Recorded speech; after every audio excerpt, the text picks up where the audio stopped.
That's most definitely what's up. I'm never gonna financially recover from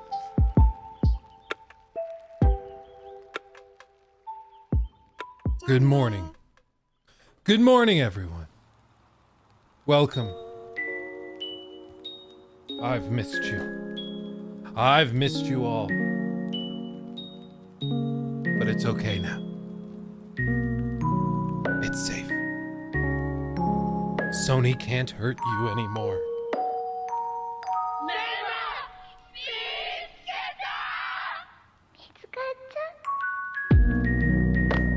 That was weird. I don't know that song.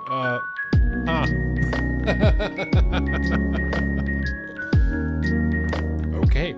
Hello everyone. Glad to have you. Welcome. We're back for another week of joy and no doubt fun. I don't know if there's anything like immediately pressing. We know in May, around this time, we normally get reveals for the next Assassin's Creed game around this time, so we probably see that.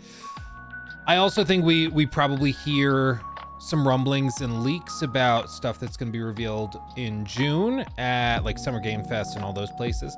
But all told, I think we should still have some good stuff to talk about. Today we're going to talk about a handful of things. We're going to talk about, of course, the Helldiver stuff that went on over the weekend. We're going to address an article somebody sent me about, surprising no one, Starfield. We also have a follow-up to like basically checking in on Redfall, because it's been a year since Redfall came out. I know, I feel old too. And I also want to show you guys some clips to justify an irrational fear, or perhaps I would argue very rational fear that I have. So it's gonna be a good day. How's all of you guys? Weekend, how was that? How was it? Hopefully good. Y'all talking about Drake?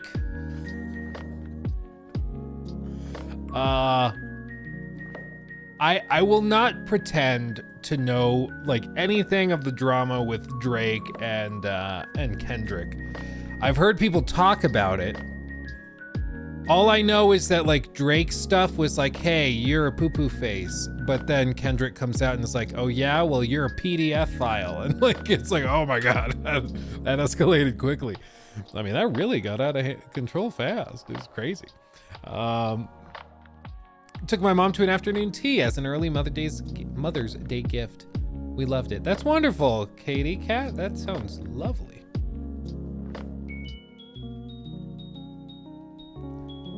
We had Orthodox Easter here, so it wasn't that great. What is Orthodox Easter like?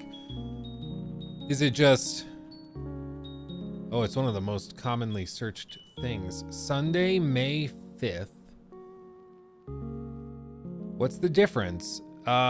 Different dates. Okay, it comes from the old Julian calendar. It's just like a series of like feasts and then big like parades and stuff. Dude, your eggs are way cooler than ours. Ours are like green or blue, or maybe you accidentally put both of the stains together and it becomes a grue. This is actually like low-key impressive. Wow. Yeah, this is why we don't have anything nice. We're not patient enough to do something that decorative. Unless it's plastic. Pre-done. Brother Lady. We're both Brother Ladies. Thank you for re-upping your membership. 8 months. Always love the content, brother. Going through post-tonsillectomy recovery. Not having fun at all. Will probably nap off the painkiller during a stream. Dude, okay, so my wife Nikki went like early on when I knew her, before we were dating or anything, she got her tonsils out, and it was, I mean, it was a lot. So I've never had mine out, but I've seen it firsthand, the process involved with it. That's a lot. So Yeah, grab yourself those like frozen popsicles, all that good stuff. Just pig out on it. But yeah, no. Hopefully we won't be too distracting or too, maybe we should be distracted. Hopefully we won't be too disruptive to your slumber. I've lost 1,600 hours of progression on BF2, Battlefront 2, I'm assuming, because of a server-wide May 4th glitch. Kill me now. 1,600 hours?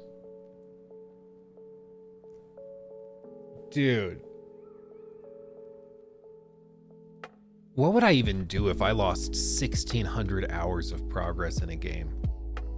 Do you even go back? Do you even keep playing? Or do you just call it like, you know what? Maybe this is a sign. You know, like I'm playing a game and if I have like a save file that made me lose like an hour of progress, I rage quit and I'm like, okay, I'm done. And I leave. Like I had that happen with Metroid Dread. Metroid Dread, I got like right up to the very end of the game, and then they did that big patch where they're like, yeah guys, we fixed everything, but it wiped a bunch of people's save data. And that happened to me where I was like, okay, I was about to finish the game, they just wiped my save file, so now I just can't finish it. And it was like a week or two after launch that they did that. It was infuriating. But after that I was like, okay, well I feel like I've seen what the game needs to show me. I had fun, I had a good time, but I'm not gonna go back through it again. Yeah, was it Battlefield or Battlefront? Because, well, Battlefield 2 was many years ago. So if it's BF2, it's got to be Battlefront, especially if it was 2017.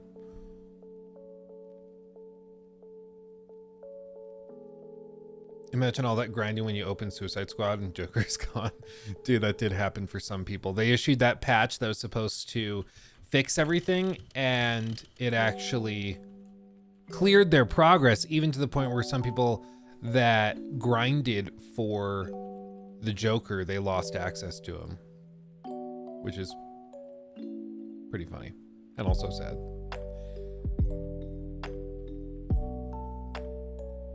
Just gonna throw that out there. Man. But it's okay, guys. It's okay, guys. We're getting a new Arkham game. VR exclusive. Bro, it's like, what is it gonna be in a year? I mean, this is in the middle of season 1.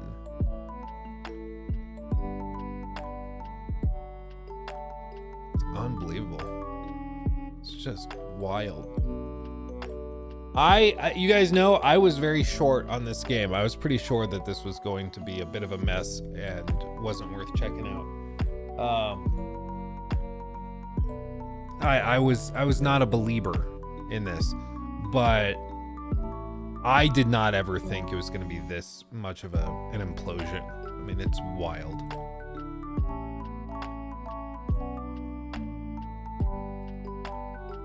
Yeah. Epic Destroyer, thank you for your membership as well. And Isa Abdelnor, thank you for the super chat. Hey Luke, hope you had a great weekend. Have you heard of Indica? It was launched a day ago, and I think you would love the game. I think we got like a flood of emails about it in our like inbox for like media opportunities and stuff. I haven't like dug into it. We're pretty swamped at the moment, but it looks very, very interesting. I mean, I'm pretty sure it's on my Steam wish list. So we might check it out because it looks really, really good.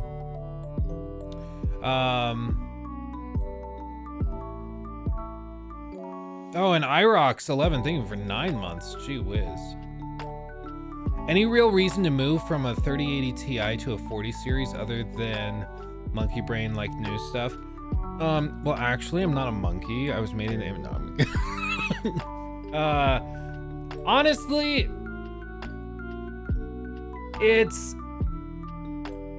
I'm not sure if it's that crucial. If you got a 3080 Ti, you're pretty well set. Unless you have like a really high refresh rate 4K monitor.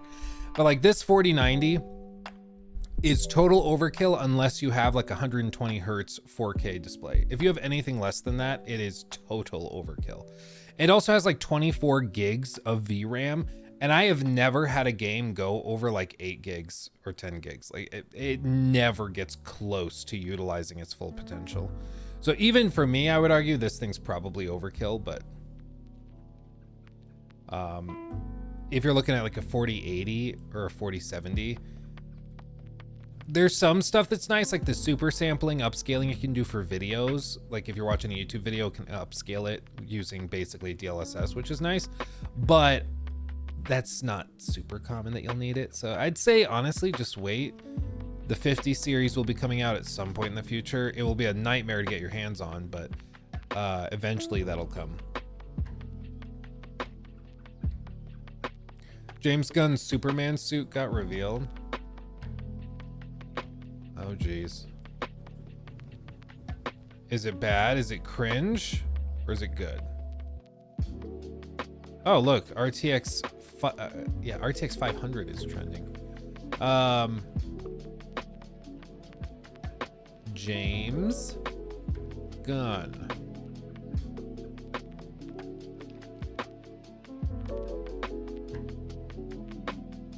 I don't see it. I don't know. Gunn Superman. Here it is. David Corenswet as the Man of Steel. Look at 2025.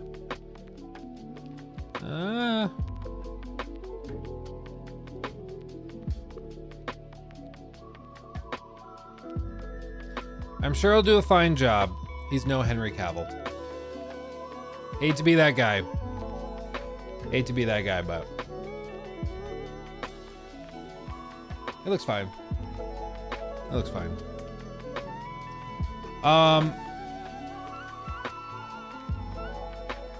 Okay. Let's touch on this. This is, I see people mentioning it.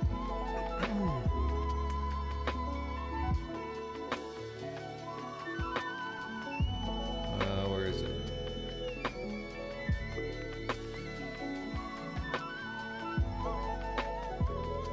Okay. This is some intense music, my God. Let's go back. Do this. Okay, so Music Man. Okay. Well, everyone, you ready? I was wrong about the Helldivers 2 situation, because we talked about it on Friday, right as all of this was breaking and before it developed over the weekend. And so as of Friday, my stance was the Helldivers 2 drama, like review bombing and stuff, right as it started happening, I was like, it's a little silly because we've known about this since launch. It was a temporary variance that they granted for server stability and stuff.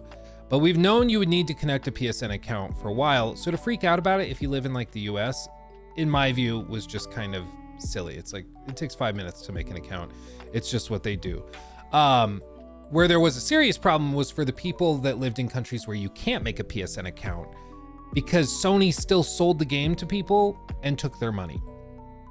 But my stance was like, there's no way Sony will make this extremely difficult. Like, there's no way that they put up a fight for an entire weekend, doubling down, delisting the game.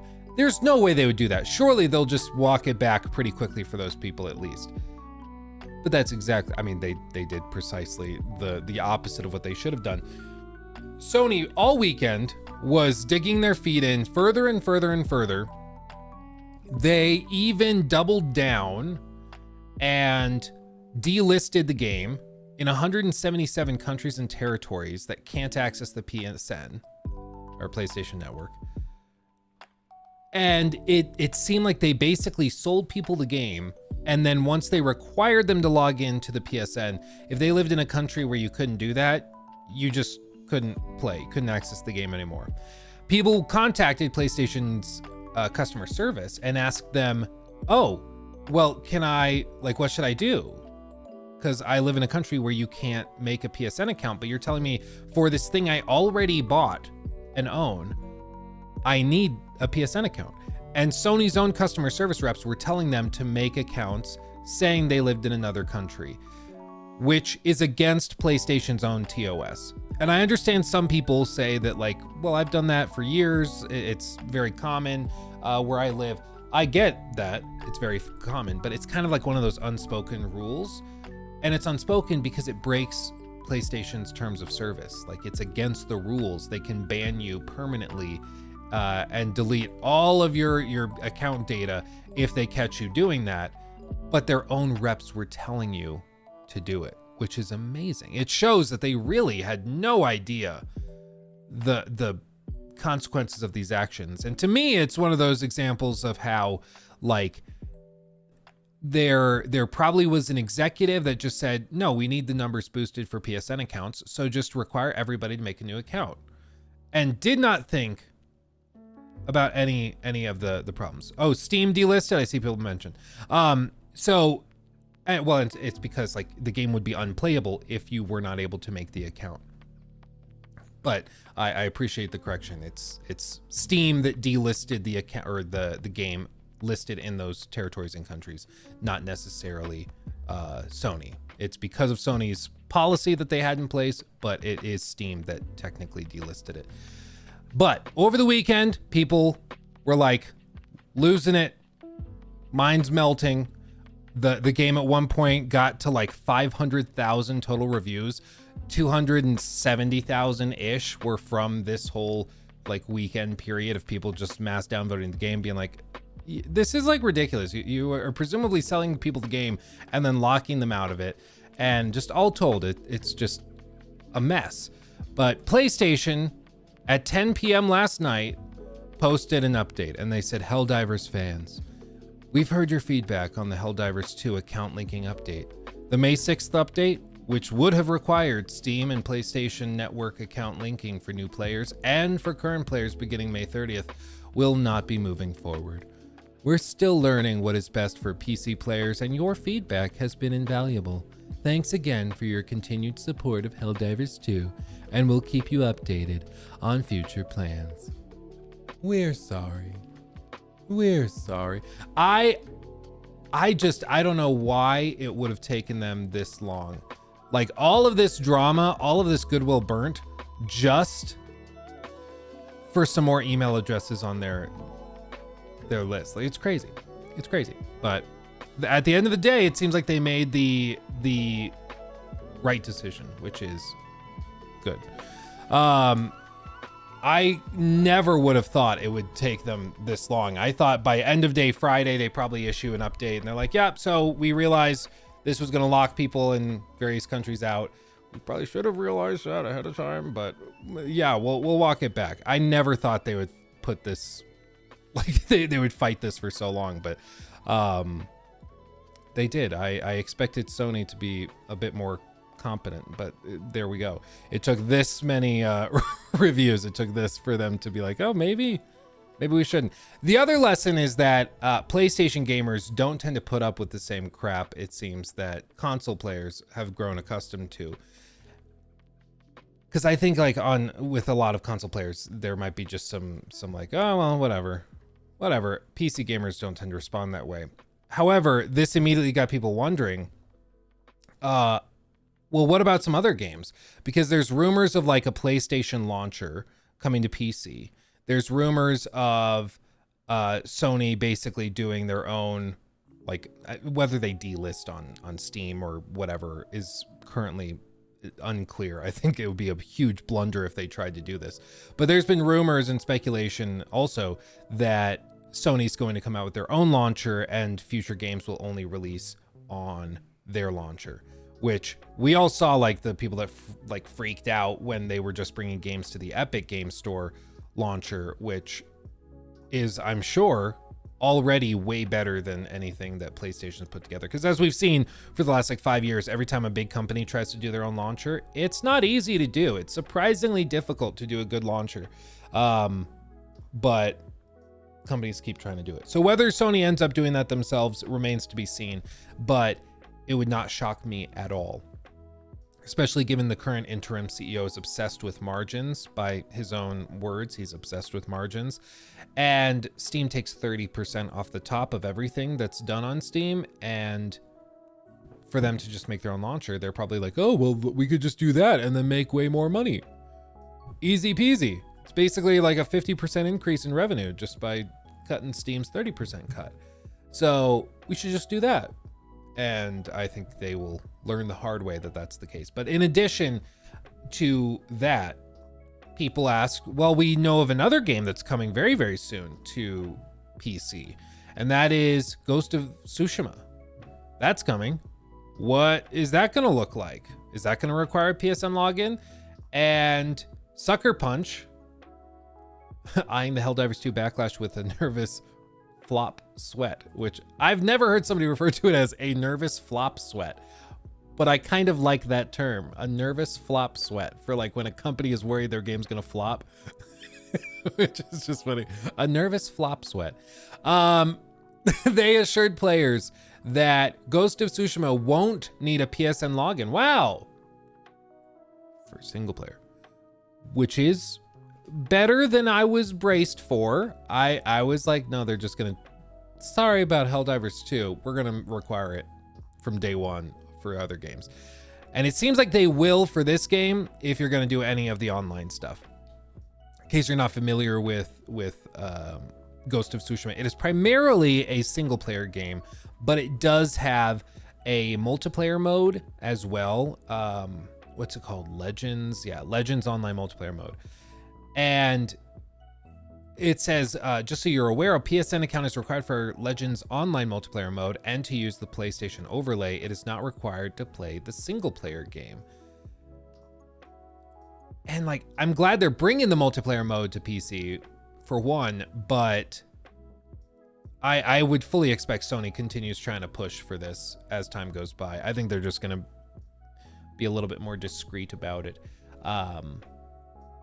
So I don't know if this will blow up as well. I know right now some people are disconnected. Other people were saying that the types of people that are playing Ghost of Tsushima 2 are probably not the types to lose their minds over like account connections and stuff. I don't know if that's the case, but yeah, I think they're gonna try it again, because whenever a big corporation, you know, is like, we're learning, it's like, are you though? Are you that? Like, for me personally, I as I said on Friday, I personally don't find it a very big deal to just connect an account. Do I like it? No. Would I prefer if it's not there? Yeah. Just like with all these games, like if I could play, what was I trying to play? It was the example I used on Friday was like LA Noire. You know, you boot up LA Noire, and even though it's like a 2011, I think, game, you still have to make a Rockstar account, and I can never remember the password or what email I used for the Rockstar account, but you still need it for some reason. I don't like that. I would prefer it if that were not part of that game and you just hit play and the game works. But is it enough of a speed bump for me to get like really upset about it? No. Now, if that was locking people who already bought the game out of being able to play it in various countries, yeah, then that would be a major, major problem. And maybe that is the case that I just haven't heard about. But just for me personally, an account connection is not like a major anti-consumer move. And to call it that, I think is a bit over dramatic. What is anti-consumer is to sell somebody a product and then take away access to that product for reasons beyond their control. That is anti-consumer, and that is what was going on with Helldivers 2, which is why I think it's much more reasonable for people to have been very upset about it.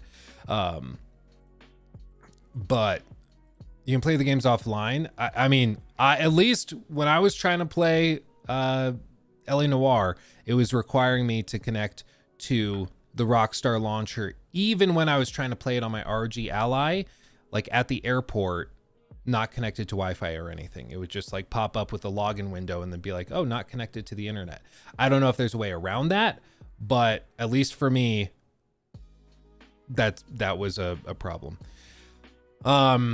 Pirate Software, while this is a victory for the players, you've left a lasting stain on your brand as a publisher. Many people have very little reason to trust Sony going forward. I would argue they never should have trusted Sony going forward.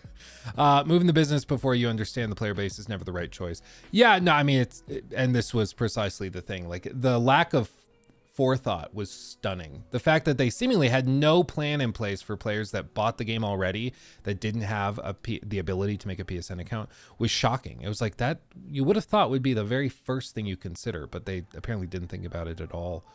Yeah, I don't know if Steam wipes. Some people were saying that Steam should wipe the reviews. I don't know if they, like, if their policies allow them to do it. But I would guess a lot of people end up just leaving their reviews there as a reminder. Yeah, ACG, great. So we can expect all future games to also not have it, as that will still be a valid issue for a ton of consumers. Yeah, no, they're gonna keep doing it. They're gonna keep doing it. So bullying Megacorps does work. And I think they were just like, this is too much of a hot potato. Let's just call it good on this one, and we'll try again with the next game. Because you better believe when they drop that Horizon multiplayer game, that's going to require a PSN account day one. Zero doubt in my mind. Like, that's probably dropping on PC as well day one with everything else. And I would bet so much money that requires a PSN account instantaneously. You know.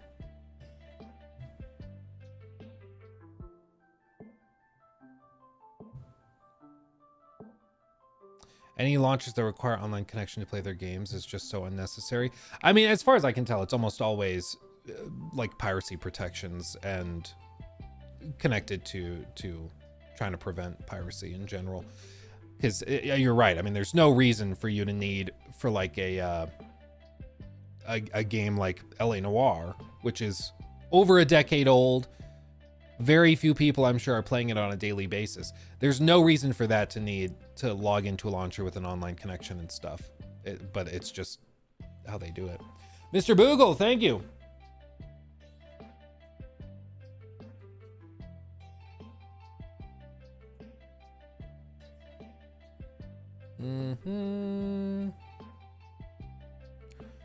Ghost of Tsushima multiplayer is going to require... Yeah. We pulled that up. It's all of this to say, like, I think it's good that PlayStation is not going to basically steal the money of many players from all over the world, which is seemingly what was about to happen if this went through and people in various countries just couldn't get access to it. And their only solution was for you to break their own terms of service. Not even address or correct their terms of service. They just said, break our terms of service and say that you live in another country, which, like, it's just ridiculous that that's the solution they had. It's unbelievable. But I think this is something to probably keep an eye on, because Ghost of Tsushima on PC is going to have similar requirements. And I would bet you a lot of money that with these future live service games from Sony, they're going to do the same thing. Albatross, good to see you, my friend.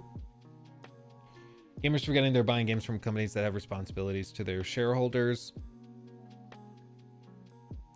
Well, the weirdest thing with console fanboyism, which this I don't think is particularly tied up in that, but we saw it a lot with the Xbox stuff when there were rumors Xbox was bringing a bunch of games to PlayStation, not just what they ended up bringing, but also like Starfield and Halo and all those.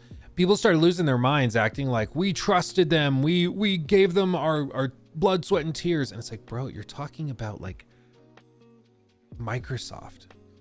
Like, what is Microsoft's market cap today?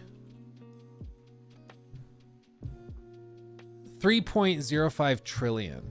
You're talking about a $3 trillion company. You really think that they're like super concerned with what Joe Schmo with 50,000 subscribers on YouTube thinks? Like, no. they could not possibly care any less. Like, they really, zero concern. Really do not care.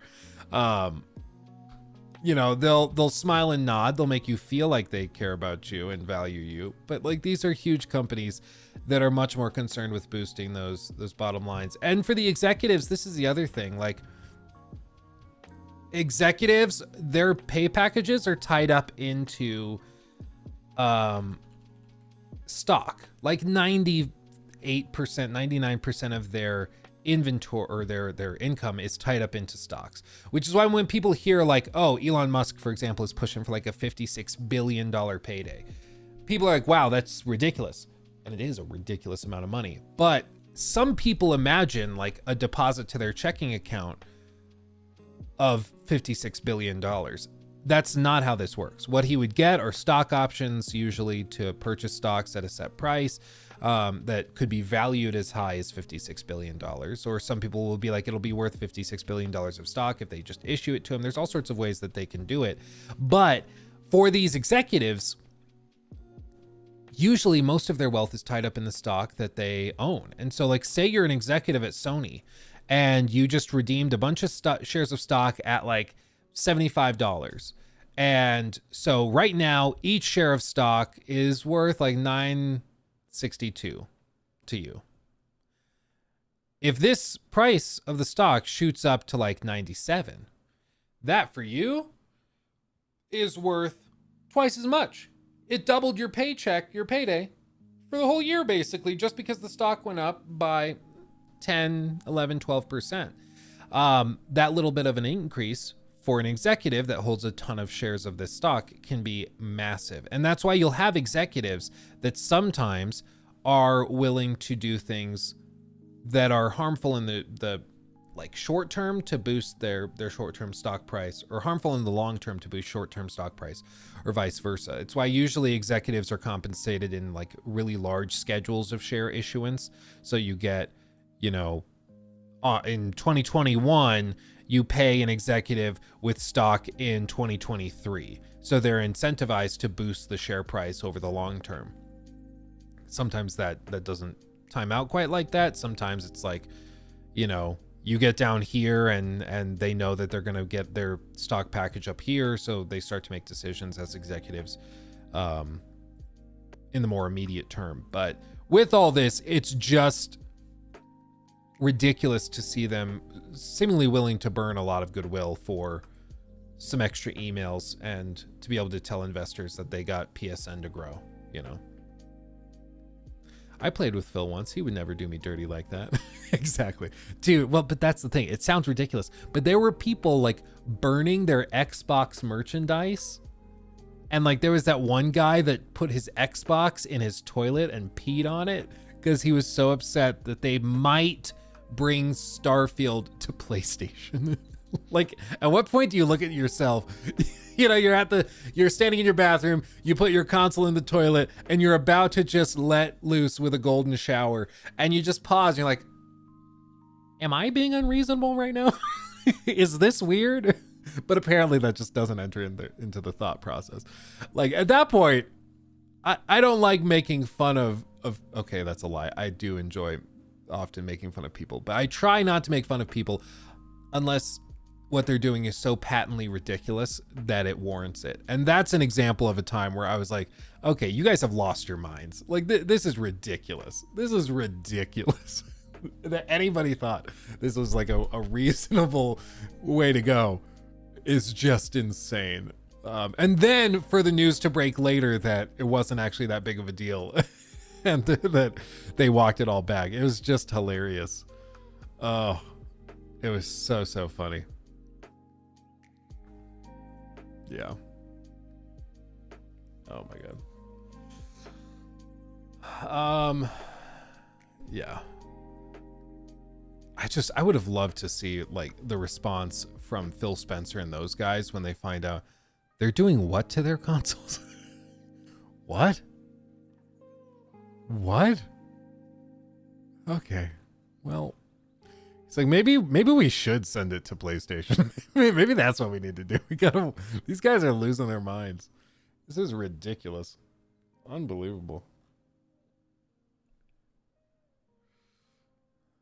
Man. And the assumption that people are dying to play garbage like Starfield. Well, what so much of the Xbox stuff specifically is that a lot of Xbox gamers are like, they have wanted exclusives so bad for so long that when they finally got one, the idea of sharing it was just totally unacceptable. Like just zero tolerance for that. And I don't think it would have made a whole lot of sense. Like, in my opinion, I just don't think it would make a lot of sense to do, but... And then they chose not to do it. So, I mean, it's the problem with those leaks that say X company is considering maybe doing X, Y, and Z. And you're like, I don't really know what that even means. That could mean that one person mentioned briefly that they might do something. Like, it doesn't mean much of anything. It really doesn't. Didn't Phil say they lost the war recently? Well, it depends on how you quantify the war. I mean, I think the biggest problem is that if you look at it in terms of unit sales for consoles, yes, they lost. If you look at it in terms of number of games and copies of games sold on those platforms, yes, they've lost. Where you could argue that it's a much tighter race, or even where they've won, is total revenues and stuff. Where Xbox has managed to get out, like, what is it now? It's like 28, 29 million subscriptions to Game Pass. And at 29 million subscriptions at, like, I know it's $15 for the ultimate, it's 10 for regular, or I think they raised it to 12. Let's just say they get roughly $12 a piece. Like, they're taking in 300, oh, it's up to 35 million. Is that what they confirmed it as? Dude, if it's at 35 million signups and they're getting roughly $12 a pop, and it's different in different countries. Some countries it's more or less. It's all over the place. But either way, they're getting hundreds of millions of dollars a month for Game Pass. Like, they are... Dab on the haters, by the way. They are printing money there. Now, they have a lot of expenses. Game Pass is not a free service. It's not like this is profit. This is just revenue. But there's so much money flowing into Xbox just because of the subscription service that they are more competitive than I think people realize. The big thing is, like, a lot of people will not, if a new game comes out that's multi-platform, they'll buy it on PlayStation if they're going to buy it. But they might still be playing on PC. They might still be playing other games through Game Pass. And, like, the thing that I think the console fanboys on both sides need to remember is that Microsoft wins if you're playing a game on PC because you're playing it on Windows. Microsoft wins if you're playing a game through the cloud that uses their Microsoft Azure infrastructure. Microsoft wins if you play it on Game Pass. Like, Microsoft has many different ways of winning. Many different ways of winning, or at least getting a little kickback.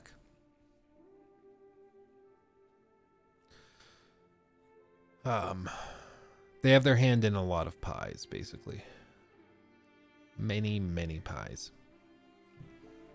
Game Pass has spoiled gamers. Well, I will tell you from the review side of things, it's altered things a lot. Because what inevitably happens, like, you hear reviews, and this was kind of the problem that creeped up for reviewers that do things on the, like, buy, wait for sale, don't mess with it, like that review scale. And it's because if they were ever reviewing a game on Game Pass, it's like, well, you don't really have to, for a lot of people, they're not buying it. They just download it. They don't have to wait for a sale because they just download it.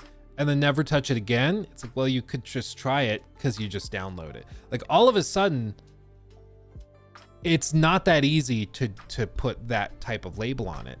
So Game Pass has really complicated the review process unless you're just doing a straight quality assessment of the game, which is why I think a lot of like reviewers have shifted towards that instead of trying to be more descriptive or prescriptive with what you should or shouldn't do with your money. Now it's just, okay, well, the game is good, the game is bad, whatever. And then you can decide if you want to download it, if you want to get it through various ways, whatever.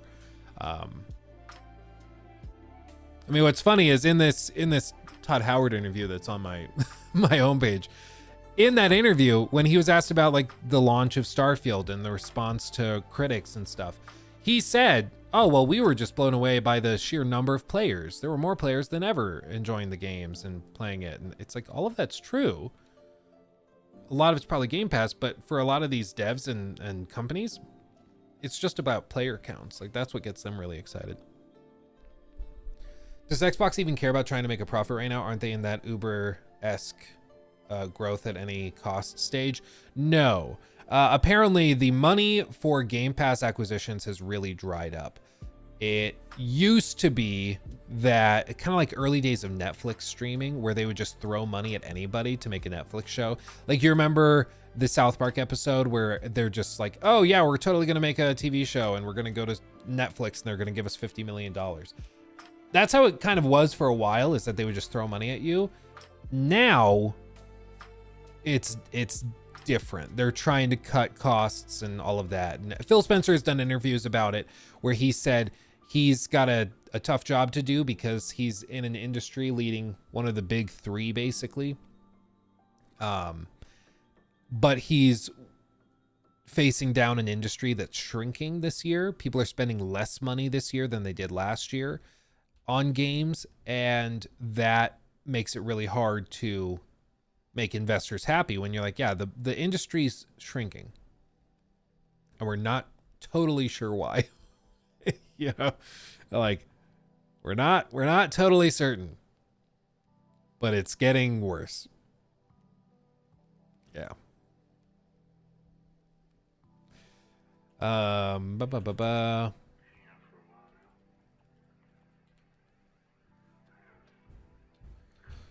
But I mean, what's been described is that, I mean, this was as of March, Xbox is profitable, and he says Xbox as a subset of the industry is growing, even though gaming itself is shrinking.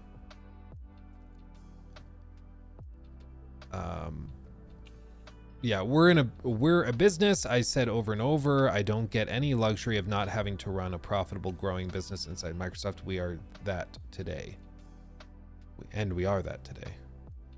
Xbox grew by 11.4% last year. Activision made up nearly 30% of all holiday revenues for Xbox.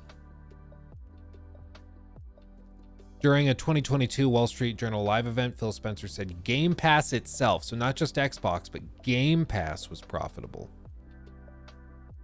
So it seems like Xbox is profitable. How much? Who knows? Yeah, the real question is how profitable they are, especially with PlayStation currently reporting 6% operating profit margins.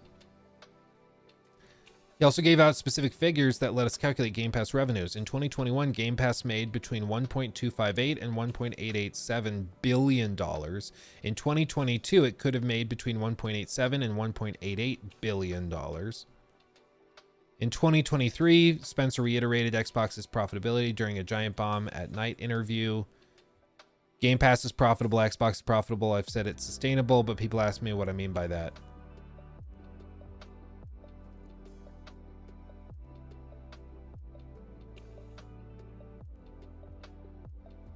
Yeah. It's all about margins though.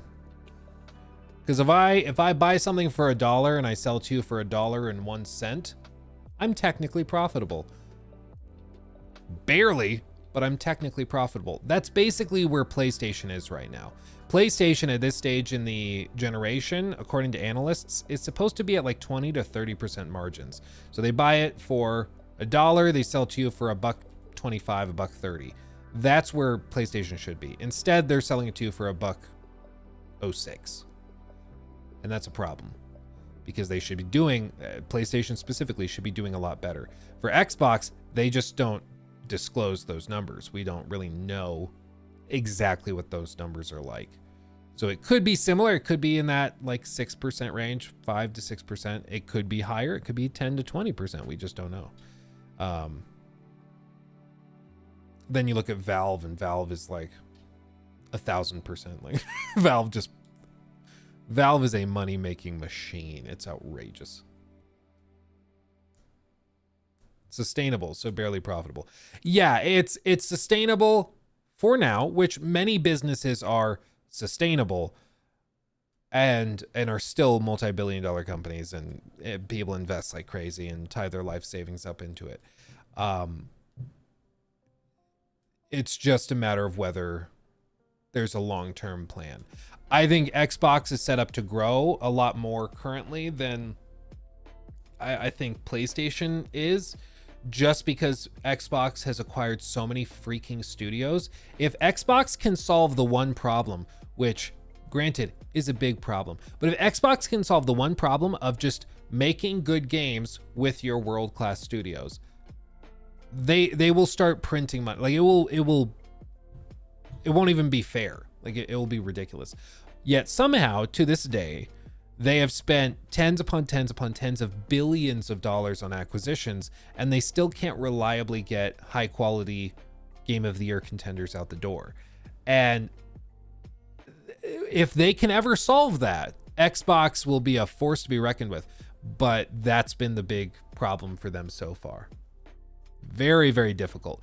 But if they can ever solve that and crack that nut, oh God, watch out, PlayStation.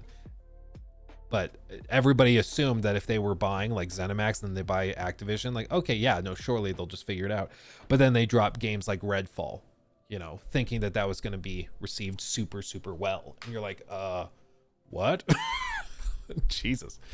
Xbox should heavily invest into King, make them some Genshin-style gacha games. If those games succeed, they can make tens, if not hundreds of millions each month. Yeah, no, and they are. Phil Spencer, he shared those pictures where he visited King, the studio, so I have no doubt.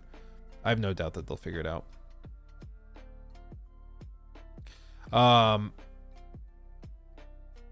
More games with the same player base equals less profit. Not necessarily. It depends on how the money goes out. Based on my understanding, at least most recently, Xbox primarily pays out based off of the hours played. So if you have a game that's commanding, you know, average play times where people are spending thousands and thousands and thousands of hours in your game total, you'll make more money on Game Pass than if you put a game up there but nobody's playing it. So if you put a game up there and nobody plays it, you're not making money. But if you put a game up and people are spending thousands of hours, you make a lot of money through Game Pass, which is similar to how like streaming services work. If you've ever put music on like Spotify, you get paid out based on the total streams and the amount of time people have spent listening. So Xbox could potentially negotiate deals where they get more games on Game Pass, but they only pay out if you have people playing your game. And in that case, having a larger library wouldn't necessarily mean that the game or the business becomes disproportionately costly. It would certainly become more costly, but presumably that would also bring in some players as well. So, but with that, let's mention this. Let's go here, because we're talking about Xbox, might as well.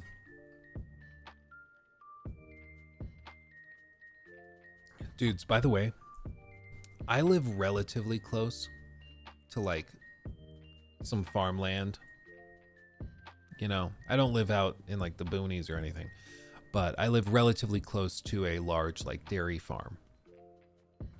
You know, a handful, however many miles away. But every once in a while, the winds will change and start blowing the smell of cow crap all through my neighborhood. And so I'll just be sitting down here with like the window cracked. And I'm like, oh, yep, that's cow dookie. Okay, well, it's like, it's very, it'll wake you up. It'll wake you up. You're like, oh, yeah. Love that. It's only when the wind shifts in a very, very particular way, so it doesn't hit always. I used to live in a place, if you don't know Colorado, there's a city, yeah, Juicebox knows, Greeley. So Greeley, Colorado It's referenced in like South Park all the time. But Greeley, Colorado.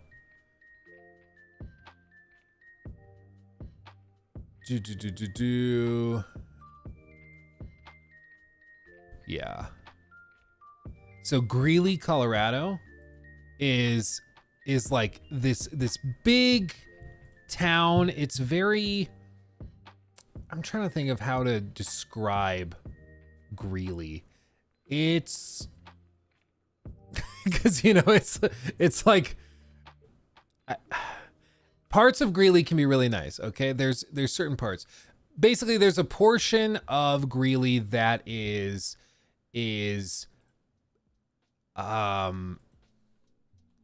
like that's very up to date, that's had a lot of money poured into it. And then there's other portions of Greeley that are a little bit older and that have not had as much money poured into them and as much investment and stuff. There's some areas where it's just totally overrun with gang activities, all sorts of stuff like that. But in Greeley, there's a thing where basically they go in and there's a bunch of farms. So like if I show you this, so this is Greeley, 34 down to like Loveland, I-25, the big highway that cuts through Colorado. But Greeley's this big city. I sold a bunch of apartment buildings when I worked in real estate down here in Evans, and Evans, it's getting better, but for a long time, Evans was like where a lot of the crime in the city was. It was southeast Greeley is where a lot of the problems were. The further west you got, the newer it was, because this is where like the old city was, and then as it's developed, they've built new stuff further and further west.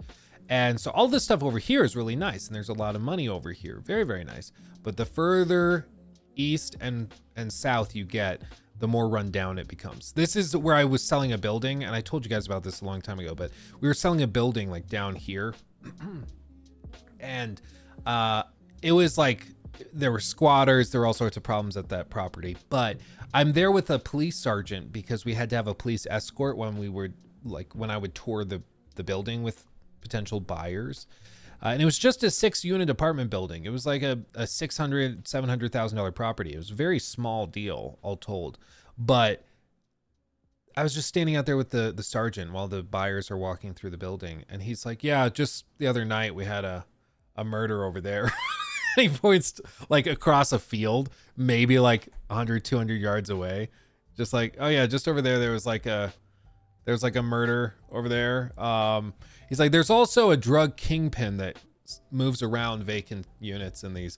I forget what his name was. It was like, they'd call him like King Silver or King Boo Boo. There were like a bunch of names for him, but there was a guy that would break into apartments and live there, and then they'd have like orgies and drugs and stuff. It was ridiculous. And this was just a regular occurrence in Evans, Colorado. But I say all of this because I'm relatively familiar with Greeley, but Greeley has a problem where all over here, there's like farms and all sorts of stuff. And apparently, I don't know why. Well, I do know why. Every Thursday is slaughter day for the big farms here. So every Thursday they go in there and they kill however many, like hundreds of cows, and you can smell the blood and guts and crap like all across this area, like all over the place. It just wafts, and it's every Thursday. You can smell it. Every single Thursday you smell it. So living over there, it's rough. Juice Box, dude, I'm on the wrong side of Aurora. Can smell that stuff from miles away. Yeah, Aurora is down by Denver. It's a good ways away. And I mean, it's when the wind hits you just right, it's unbelievable. It's like, oh my God, dude.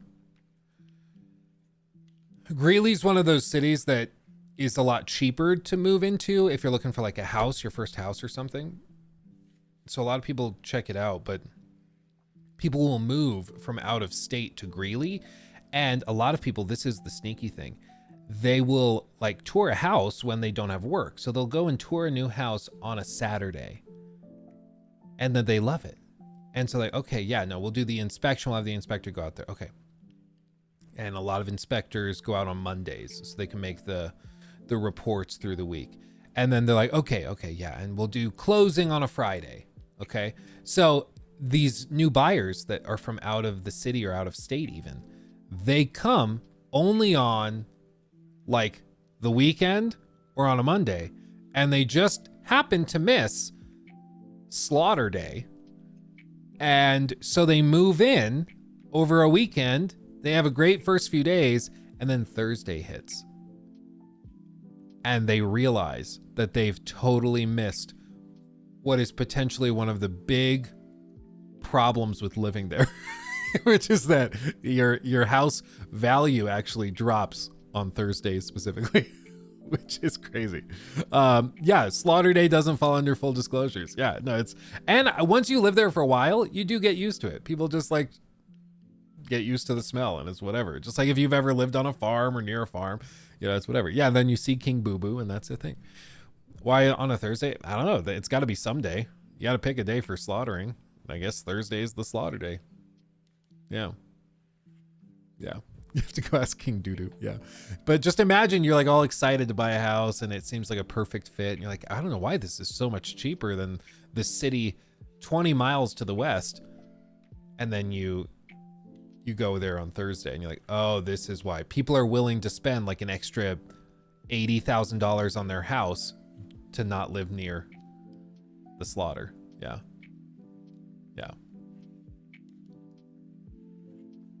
Which is just funny.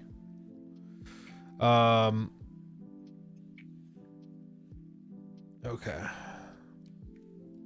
Anyway, we got a little sidetracked there. I'll grant you that. Okay.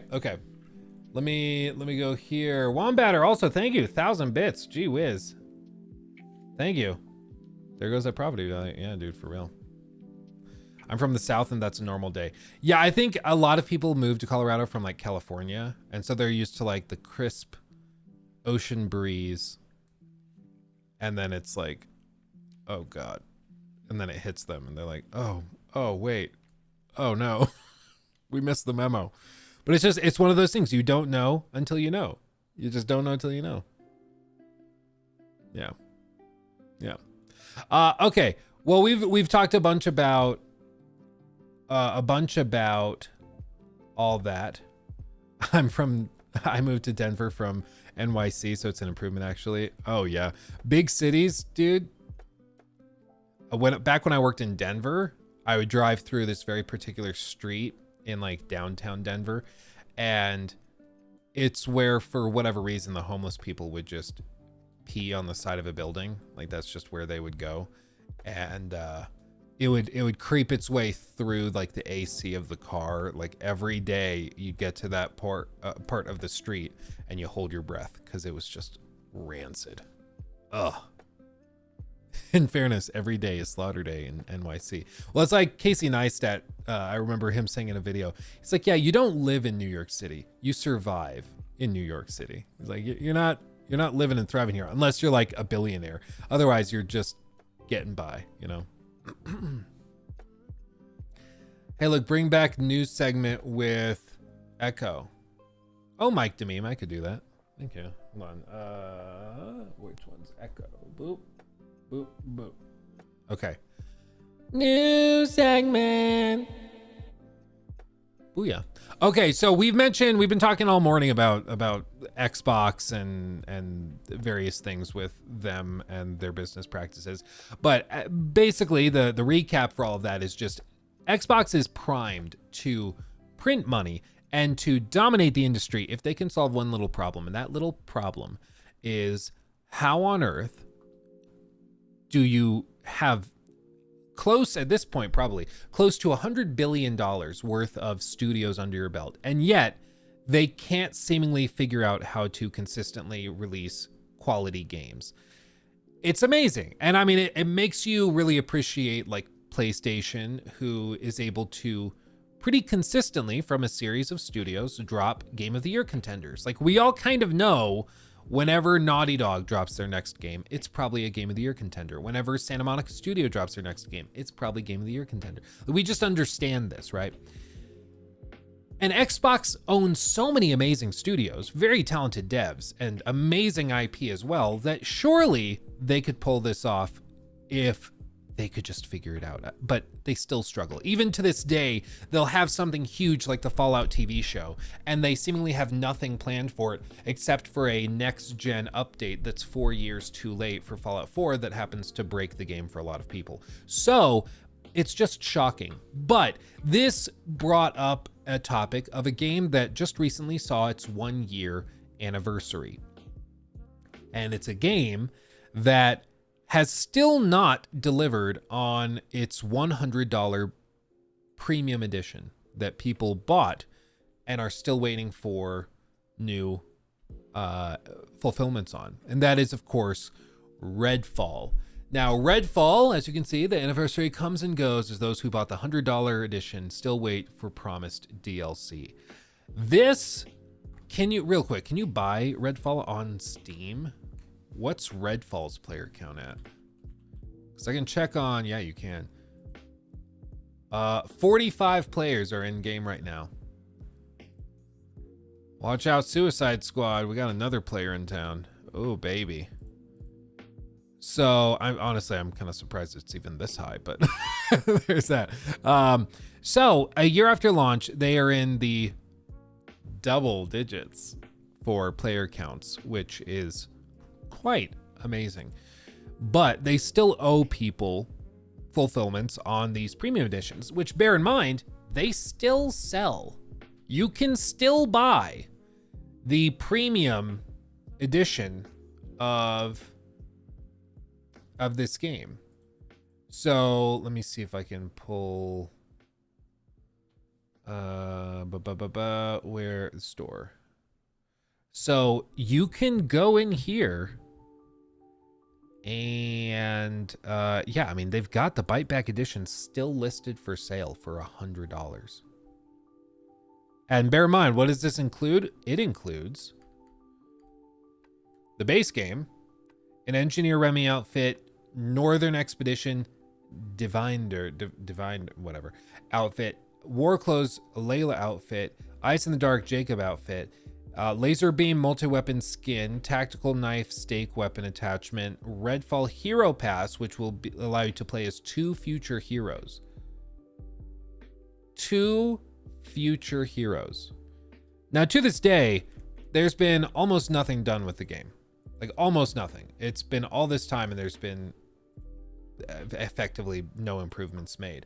No mention came from developer Arcane Bethesda or larger Xbox owner. However, leaving November 2023's patch notes as the last communication on this missing content. Quote, "We're continuing development of the Hero Pass and we're excited to share more about Redfall's new heroes and other updates later next year," Arcane said at the time.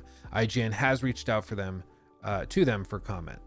As you can see, Greater Divinity on Reddit posted a happy birthday message. This is half shitpost because it doesn't seem Bethesda or Arcane or Microsoft have made mention of this milestone anywhere. Last social post was a month ago. Last site update was 6 months ago. Clearly, Microsoft and Bethesda and Pete and Phil really still believe in the future of this title or something. I don't know. I'm just sad because while it has improved, I'm waiting for them to announce what the future is for the game before I even consider picking it up. I've been hopeful they'd really deliver banger updates because this game still has a fantastic premise. And then the comments, the concept of this game was so cool, such a shame. The execution was cataclysmically terrible. Was it that cool though? I mean, when I look at the stats, it always gets skewed with Game Pass titles because most people that were playing Redfall were playing on Game Pass. They weren't playing on Steam. So this isn't super indicative of what the real true player count is.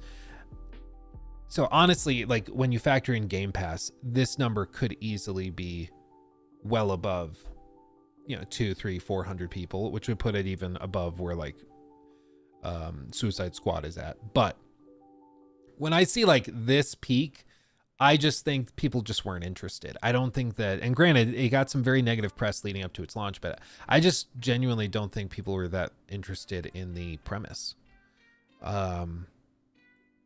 Yeah, my wife was super pumped and wanted to do a gaming week when it came out. I took time off work, ate super healthy the week leading up to release to make up for the snacks and junk food, and we only played it maybe 5 hours the first day. Aka awkward. You're gonna have to talk to each other or something. That's crazy. The buyback edition still has been honored after a year. I know I'm in the minority, but I really enjoy this game a lot. I played on Series X, and it's been so nice to play at 60 FPS with FOV options set at 120. It's way too rare for a game on next-gen console to give you a higher frame rate with FOV options, so I'm grateful when it's there. And for me, it's the difference between playing the game or not playing. Love the vibe of this game. Really hope they continue with it.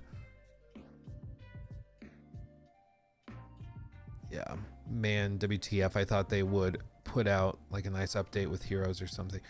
It's amazing they haven't done any of that. They issued the FOV update and the frame rate update, but that's like the only thing of note that they've done as far as I am aware. I've been low-key huffing that copium that they've been so quiet because they've been working on a huge update for the game that they would reveal on the 1-year anniversary, even if it came in phases and stuff. The total silence just feels like either Bethesda or Arcane forgot, or things are worse than we thought. I'm absolutely not huffing more copium, and they just weren't ready for the big update. There is probably never going to be a big update. It really is shocking. It's ridiculous that we're this far in, because when he referenced Pete in that comment where he was like, oh, Pete and Phil are, what are they doing? Pete Hines has since retired, is my understanding, but he stepped away. And but before he did that, he said Bethesda Softworks publisher head Pete Hines reassured people that Arcane wasn't giving up on Redfall. He spoke to gamesindustry.biz, said, quote, "We are the same company that has had launches that didn't go the way we wanted, and we don't quit or abandon stuff just because it didn't start right," he said. "The Elder Scrolls Online PC launch was not flawless, but we stuck with it. Now it's like this insanely popular multi-platform. It's the same with Fallout 76. Redfall is no different for us. Okay, we didn't get the start we wanted, but it's still a fun game, and we're going to keep working on it. We're going to do 60 FPS, which my understanding is they did. We're going to get it to be a good game because we know as a first-party studio, Game Pass lives forever. There will be people 10 years from now who are going to join Game Pass, and Redfall will be there." Okay.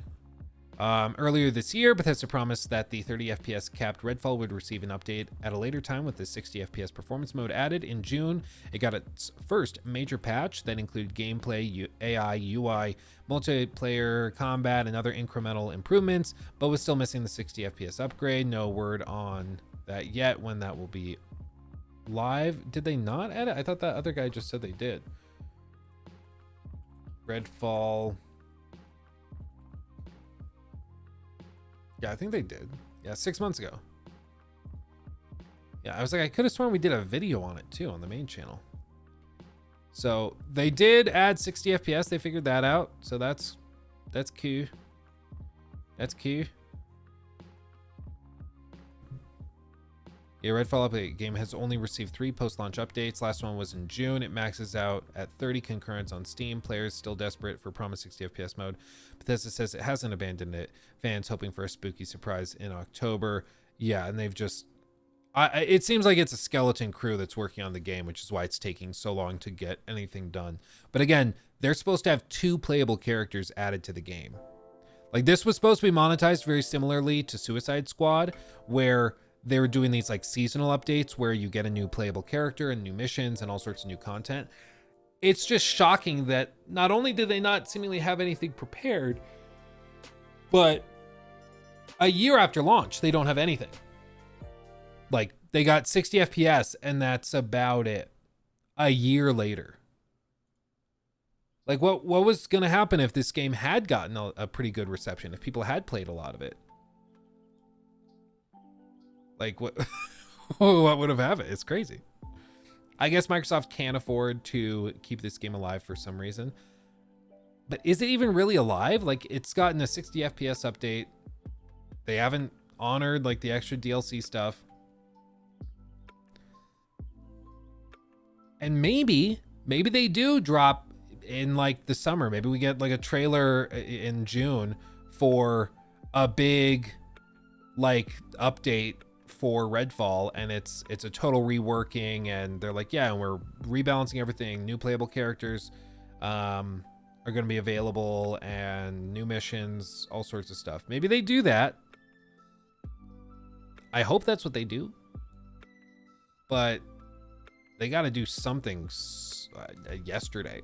I would argue it's already too late, because people are already kind of forgetting that this game exists. But Pete Hines, before he left, insisted that they were not giving up on it. But maybe Pete Hines was one of the like few people that actually was gonna fight for it. Yeah, 7 months ago, Pete Hines, Senior Vice President, Head of Publishing for Bethesda Softworks, has announced his decision to retire. So he was presumably one of the last people that was really fighting for Redfall to get carried across the finish line, and he's not there anymore. So maybe the hopes for the game's future left with him. Yeah, rip Pete Hines. Retire in peace, Pete Hines.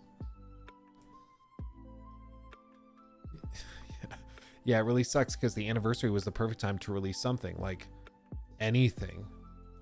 Literally anything. If they could have done a community post and just said, hey guys, we have some really exciting stuff to show you in June. They could have said anything, and they didn't. They honestly probably didn't acknowledge it because they know all the comments in response would be something, game's been out a year with next to no updates, something, game sucks, can't believe it's been this long, and the buyback stuff still isn't here, something, dark side, something, complete. Lol. And I'm not saying complaints aren't valid, just saying they likely didn't make a post about it because the response would just be them getting shit on about it while bringing attention to the fact that years passed and we still are here. Yeah. Is there any like funny copium? Still enjoying it.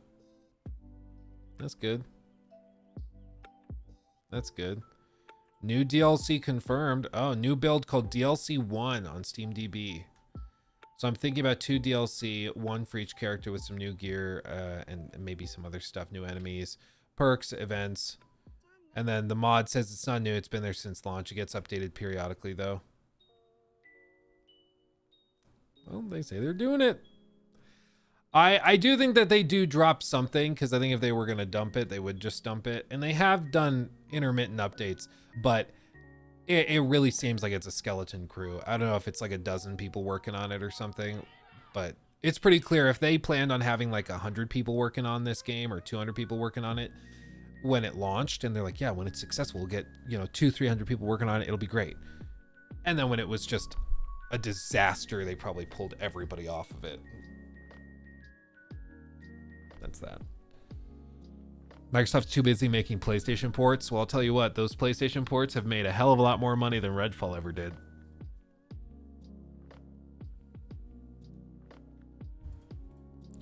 A Reddit mod, if people are confused. So people being like, there's mods for the game? No, it's the mod on the subreddit. That's what I was referring to. Yeah. Are there any actually copes in there, Luke? I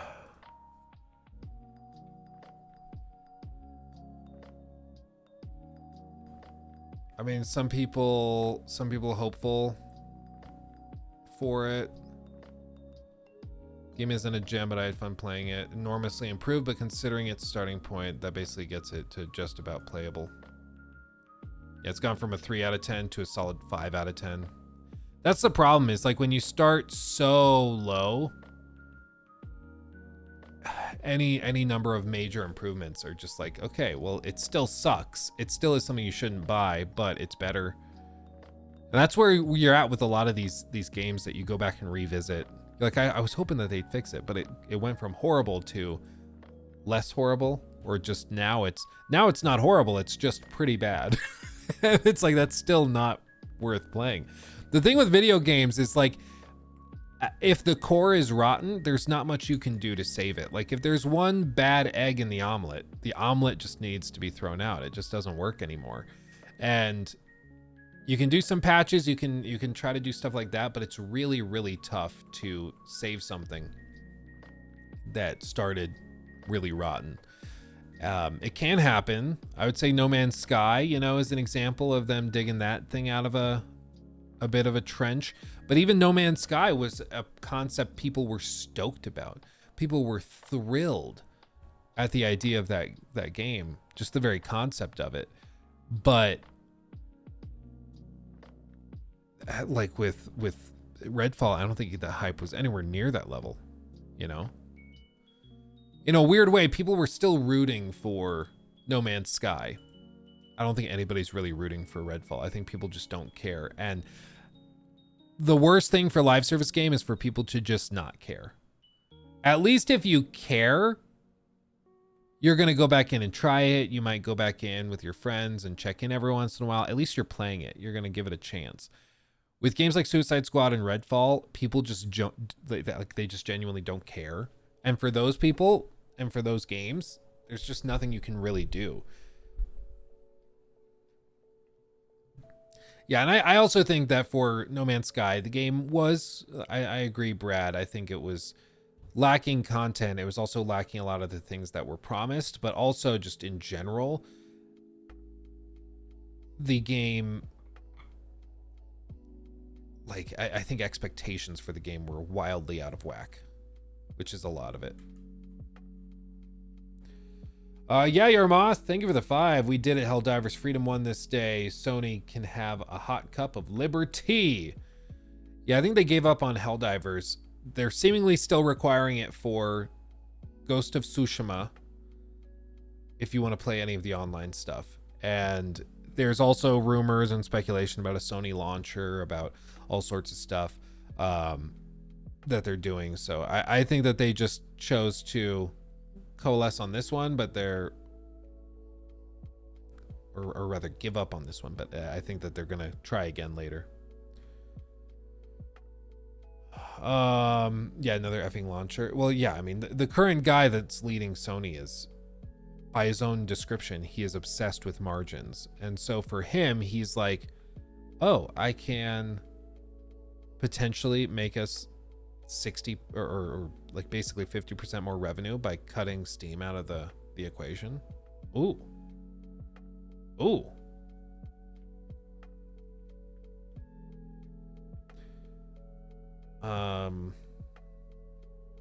Yeah. I hate this trend of forgiving dumpster fire, or hold on, where did the comment go? Where'd the comment go?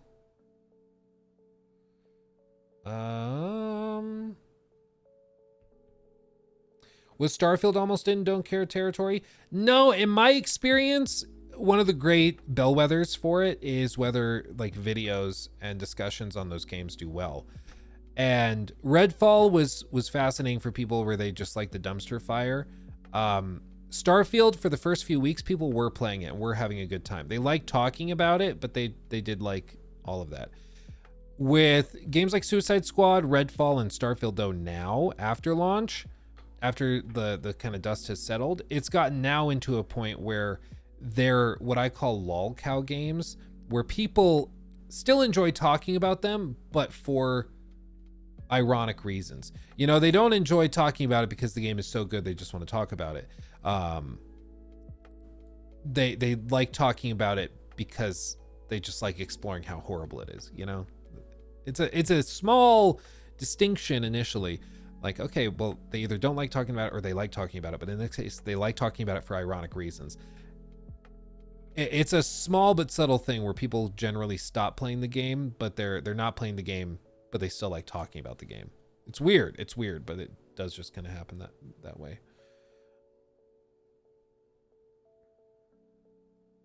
Logcow Games is how I found your channel, to be honest.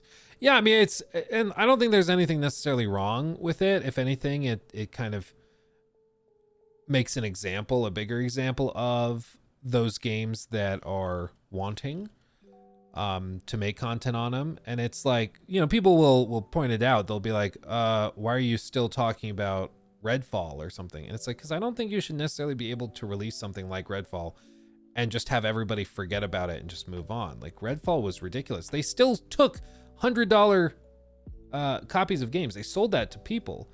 And like,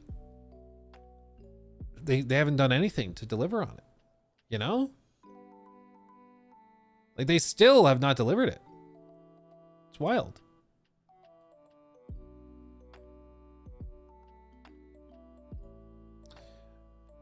Yeah, no, it's just, anyway. Anyway, do you guys want to see something that will totally break your heart and your faith in humanity and everything else? This popped up in my recommended feed, and I thought we should check it out because it seems interesting. I've talked about it before. Oh, I should do this. News segment.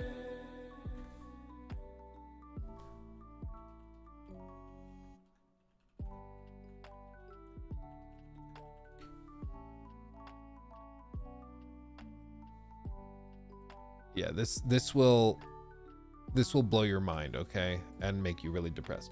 Harvey, thank you for the super chat. Luke, I don't know if you talked about it before, but what are your thoughts on this new Batman Arkham VR game from Meta?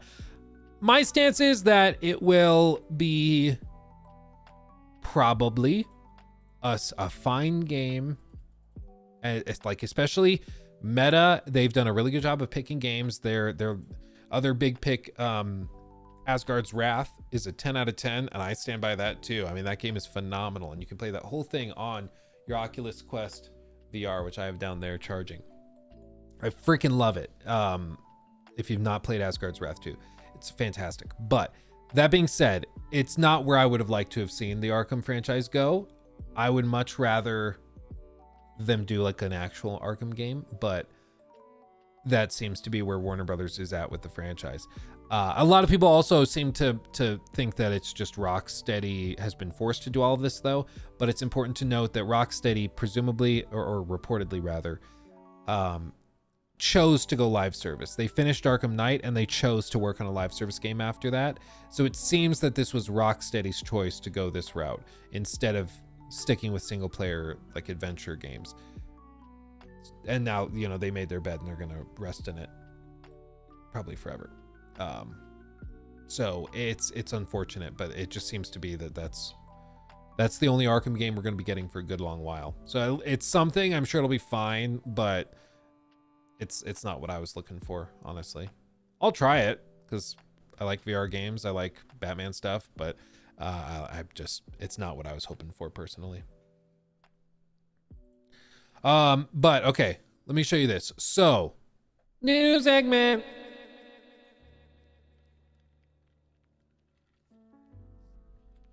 So I mentioned this a while back, maybe a few weeks ago, months ago. I kind of offhandedly mentioned an article I saw, which was that Monopoly Go, the mobile game, the devs spent more on marketing the game during its first like few months than it cost to develop The Last of Us Part 2. And in total, Monopoly Go has made $2 billion in 10 months, with less than a quarter of that spent on user acquisition. Over 70% of the game's 10 million plus players play the game every day. And I've seen ads for this game pop up. I've seen all that stuff. I mean, it's crazy. It's crazy. There's so much stuff with this. It just prints money. It's outrageous. But I had a video pop up in my feed describing how they actually go about making money. Because here's the deal, like mobile games tend to cater to a certain type of person. Often they make the most money from people that are trying to burn time, that are trying to lose time and not, like, you know, maybe they work a job that they don't like, or maybe they're just really bored in school or whatever it may be. They're just trying to eat up time. And they also tend to cater to people who have gambling addictions. Old people, yeah. And a lot of it is very subtle. Other parts of it are very, very aggressive. But it's crazy the level of detail that these companies go to make money on this. Bashabox, thank you also for subbing with Prime over on Twitch. So this video describes Monopoly Go's evil strategy to make you poor. And I don't think anybody here, as far as I know, I mean, not that you would probably tell us if you struggled with that addiction. If you do struggle with this addiction, I encourage you, go speak to somebody, go get some help, because wasting money on a mobile game, giving it to this company Scopely, doesn't give you anything. Even if the game is like kind of slightly fun and burns time, learn how to play chess, get a chess.com account, play chess for free. And that it will make you smarter. It will make your brain calculate things better. You'll be better at thinking ahead and working dynamically. It's great. Play chess. It's free and it's awesome. Don't play Monopoly Go. But that being said, let's see this. Oh, wait. Wrong audio channel. Please hold. Sorry.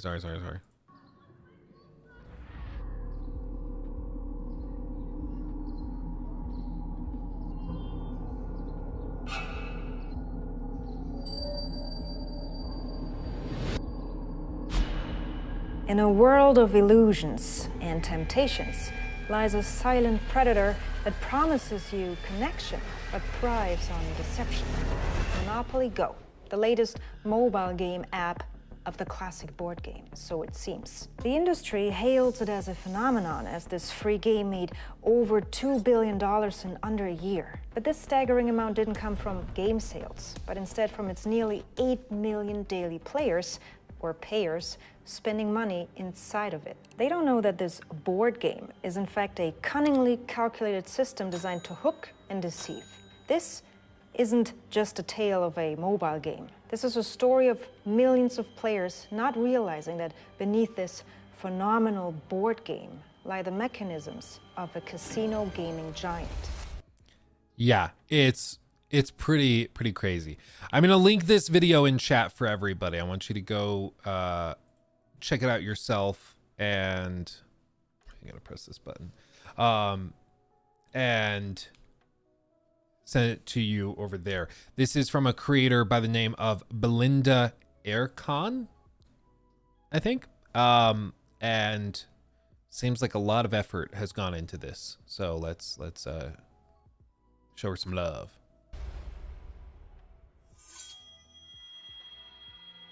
The studio behind Monopoly Go, Scopely, made its first headlines when it made $1 billion in lifetime revenue just 7 Yeah, I want you to Monopoly Go check it out. Yeah. months after launch, a feat only matched by Pokemon Go. Now at $2 billion, the press celebrates it as a mobile game that made history, never mentioning any comparisons to casino game. Hasbro, the owner of the Monopoly brand, is sending congrats. And Scopely too congratulates the hard-working team of Scopelians in the typical corporate make-believe charade. Scopelians. Just say like Go team. Like what? like imagine if I was like, okay, you Lukians, we did it. It's a little bit of a stretch. A little bit. I guess I should clarify at the outset. I'm somewhat conflicted at the outset with one regard to games like this. On the one hand, in my personal opinion, games like this should not be, like, honestly, I don't think microtransactions should be available to anybody under the age of 18. I think once you're an adult, it's your money. You should be allowed to spend it however you want, even if you're spending it in very stupid ways. I think that's one of the beautiful things about America, is that if you want to just spend all of your money on gaming collectibles and Lego sets, you can do that. Maybe you shouldn't, but you can. However, I don't think that somebody before they're an adult has the mental capacity necessarily to understand the consequences of their actions and how wasting all of their money on a mobile game could seriously hurt them. So in my opinion, any mobile games, any microtransactions, whether it's Fortnite or Monopoly Go, I don't think they should be purchasable by anybody under the age of 18. That being said, as an adult, if you choose to go through these steps to spend your money on mobile games and stuff, that is your right to do, I guess.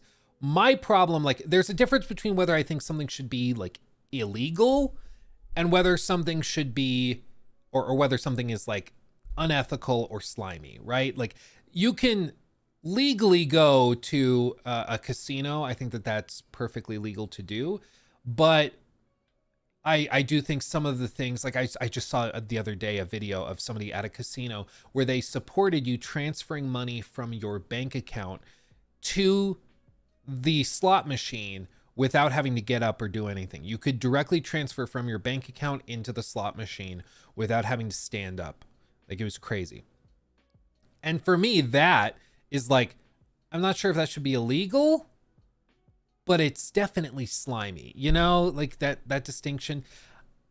And a lot of these mobile games fit into a similar spot for me, where I'm like, I don't know if this, like, if we'd be able to come up with a law that would prevent this from happening without it just overreaching and getting to the point where a bunch of different things are illegal that we didn't intend. But it's still pretty damn slimy. And I think the worst thing about it is that it tends to feed on people that have addictions more than anything.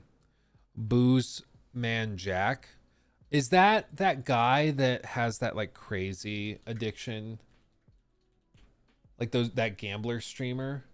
Oh, I've seen this. Yeah, the video on the most degenerate gambling streamer. Yeah, if you guys, after the stream, of course, if you look up Boss Man Jack, don't watch his actual channel. Don't give him money, because he will literally just gamble it away.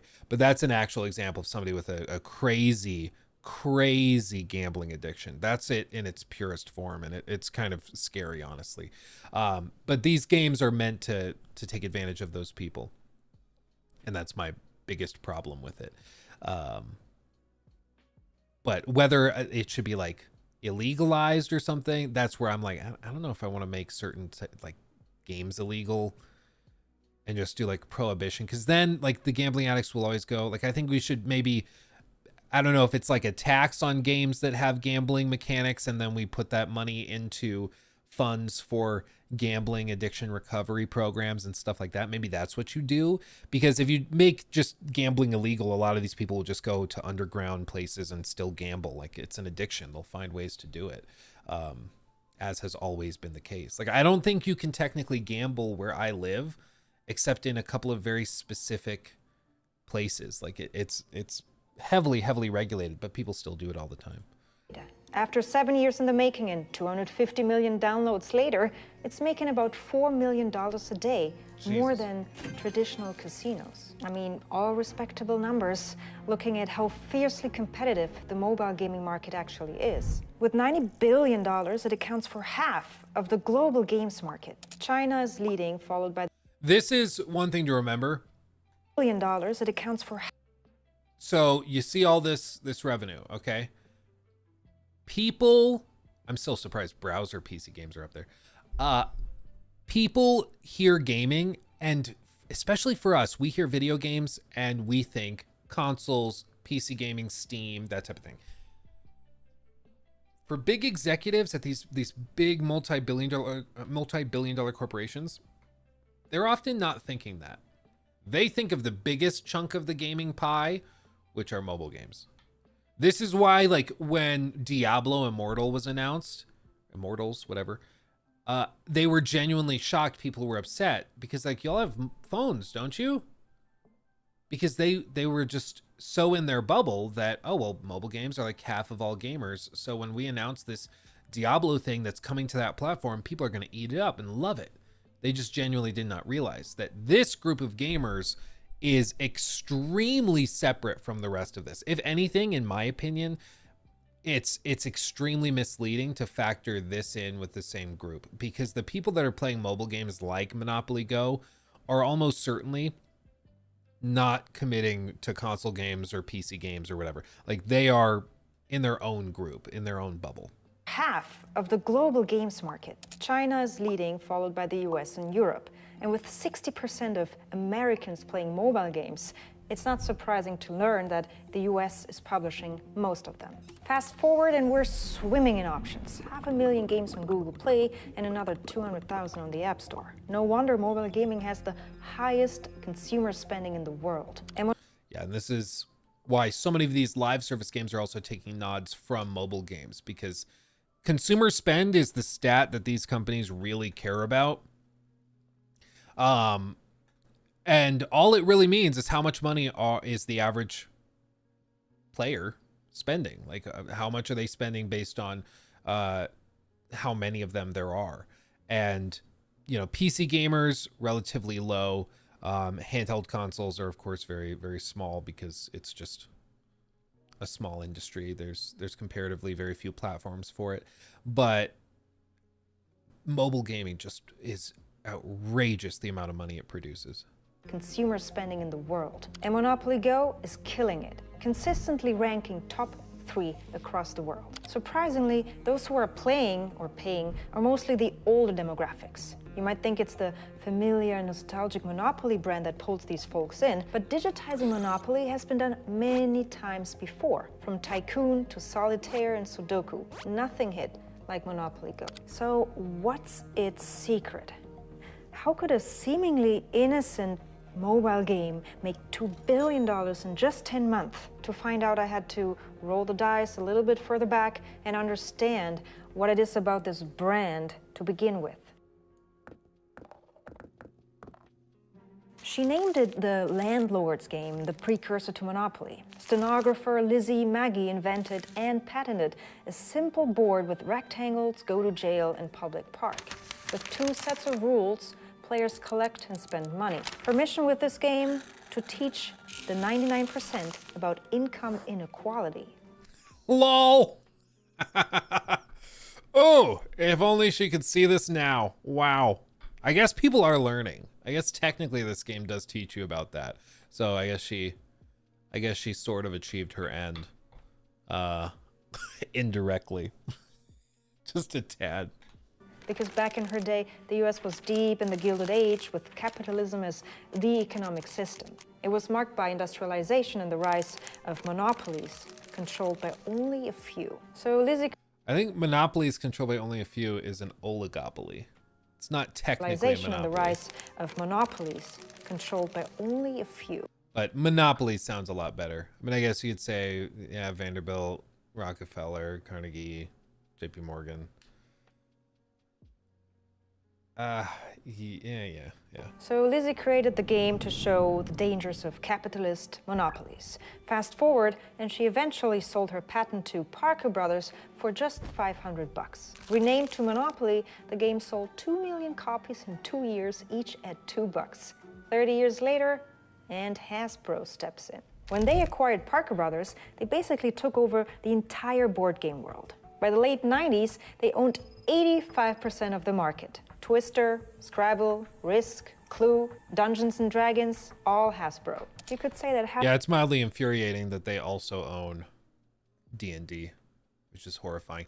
But I will say, if any of you guys are ever interested in D&D, I can show you guys the inner workings of how that works, because D&D, very similar to this, is outrageously monetized. D&D, they went to a new platform called D&D Beyond, and basically D&D Beyond is this platform that's supposed to make everything really nice and easy, right? But what they did is they made it so you can buy all of these books that you can buy physically. I have some of them on the shelves behind me, but you can buy them again digitally, and then you can get access to the little bitty things that are mentioned in here. So like if you want to create a character or something, or like what would be an example? I don't even know. If I go to like collections, homebrew creations, dice. Yeah, you can buy digital dice if you want different dice looking for when you're rolling on the computer. Game rules, sources, there's all of these. So if I want to pull up like Big B Presents and all the stuff in here, Frost Giant bags, pull this up. I can only look at that information if I buy a $30 bundle. So I have to buy all these books, to get access to the information inside of them. I can buy it physical or digital. Physical, they're like, wow, it's 60. You save $30 by buying it digital. And then you can use the information on it. Oh, and a special unique dice if you want that. And it's crazy because like the bundles that they do, they have let's see, no, I need like the full bundle. Rule books, maybe, all rule books. It's wild. Basically, it's like $1,900 or something to buy all of the books that they have, and then you get access to everything that they do. But it's ridiculously expensive. But they pitched it as like a really pro-consumer thing that like, oh, we're gonna give you access to all the information in one place, and it's like, oh, it's extremely expensive. Luckily, the D&D community is really good at like sharing information. So let's just say there are some ways that you can find data on stuff without having to own the books. Like even if you just look up D&D loot table and like you pull up this guy from Reddit, look at like this guy made a list of loot. So if you want to roll like a D100, somebody in chat right now, give me a 3-digit number. Somebody in chat, 3-digit number. We're going to see what loot you get. Like the community does this type of thing to make it extremely easy. First one I see is from Owie Games Harder 97, 313. So we got 313. You got Recipes and Ruminations of Tethir. The Recipes and Ruminations of one Dradil of Tethir is a book with food recipes from Dradil. Even a casual look will inform the reader that he was a wizard with an addled mind. It's worth 0.10 gold pieces. It's in common, and it's rarity number 2. What was another one? 420. That's a good number. We should see what 420 is. 420 is ceramic jars. 4 ceramic canopic jars holding the stomach, intestines, lungs, and liver of a long ago monarch. Each has a golden lid with the likeness of a paunchy, hook-nosed man with pale skin and a squint. Uncommon, weighs 20 pounds. Congratulations. And 666. Okay. A pearl necklace. Small pink pearls. 2,500 gold pieces. Nice. Nice. So, like, for D&D Beyond, you'd have to go in there and spend like hundreds of dollars to get access to all of the items in that list. If not well over $1,000 to get all the items in that list. But the community has just put it all together if you want it, which is kind of cool. It's kind of cool.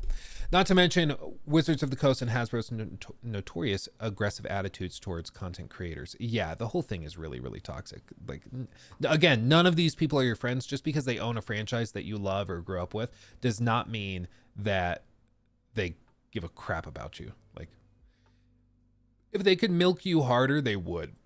Hasbro was a monopoly itself, and that in a board game market that's still raking in cash. However, they paused creating new games. Why bother when you can just build on the existing Monopoly brand? After chess, Monopoly is the most played game, holding the Guinness World Record for being played by 500 million. So expanding on that flagship brand is a no-brainer. It's cheaper than building new games and just as lucrative. And that's why Monopoly has every theme you... Monopoly socialism. Winning is for capitalists. Is that a real version? A parody of the classic. Is that an actual version of Monopoly? Monopoly socialism? That's amazing. That's so funny. You can think of. Even a Monopoly movie with Kevin Hart is in the talks. And that strategy of doubling down on that flagship brand why not? Pays off. He's made enough bad movies. Let's let him make one more. Hasbro mastered brand extensions so much so, mobile gaming was the inevitable next step. So, in 2015, Hasbro makes a really smart move. They partner up with Scopely, who was by then already really big in mobile gaming. Together, they first launched the only officially licensed Yahtzee game, which hit 1 million downloads in just 4 days. Jeez, dude. Obviously, Scopely is not new to this #1 game, because their track record of #1 mobile games is long and loaded, with hit after hit. So much so, it propelled them to number 9 on Inc.'s list of the fastest growing companies in America. And among their long list of investors, I also found names like Arnold Schwarzenegger and former CEO of Paramount Pictures. And even Ellen couldn't resist partnering with them. You can even play against me, and if you're good enough, you might win my lucky dice. By 2019, they smashed past $1 billion in revenue and expanded globally, acquiring studio after studio. And then in 2023, they hit a jackpot twice. A $5 billion acquisition by none other but Saudi Arabia's Sebi Games Group, and a week later, the launch of Monopoly Go. Hasbro, therefore, found in Scopely their ideal partner in crime. Here you go. 1, 2, 3, 4, 5. But how does this crime unfold? The classic board game is known as a family game that can last hours. Are they playing Monopoly with 1 dice? You're supposed to play with 2, aren't you? Because then you can get snake eyes and all that. Isn't that a whole thing? To best translate this into a mobile game, Scopely simply looked at the #1 social casino game that got it all figured out. Coin Master. 100 million global downloads, $3 billion in lifetime revenue, and still making a ton of cash. Do I have to say more? In Coin Master, you hit the infamous big red button to spin slots. In Monopoly Go, you hit a big red button to roll dice. In Coin Master, you then build in a themed city with your virtual money. Monopoly Go, same thing, potato, potato. You build landmarks as you progress to new cities. In Coin Master, you then destroy others' landmarks or steal from them. Monopoly Go, potato, potato, same thing, attack, destroy, or steal. And that's basically it. Smash button, roll dice, attack, steal, repeat. That's the core loop of Monopoly Go. In the heart of the game is rolling dice, just like in the board game, but quicker. For God's sake, you don't even have to tap the big red juicy button. You can just hold for auto roll. You don't have to do keep rolling. Oh, keep rolling, but I'm out of dice. 5 rolls in 18 minutes. But if I don't want to wait, I can pay $13. No, thanks. $13, dude. $13. So there's a term in marketing.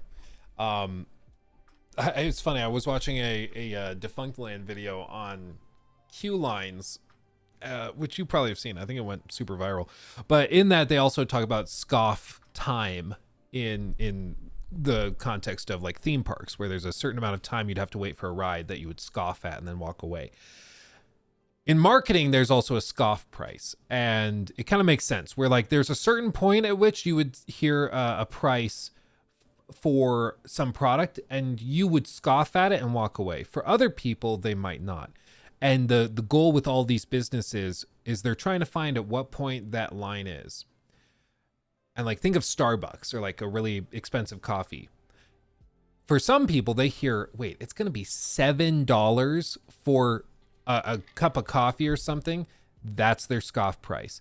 They're going to stop and they're not going to touch it again. They're like, this is way too much. I'm going to go make it at home, or I'm going to go to the gas station, get it for $1.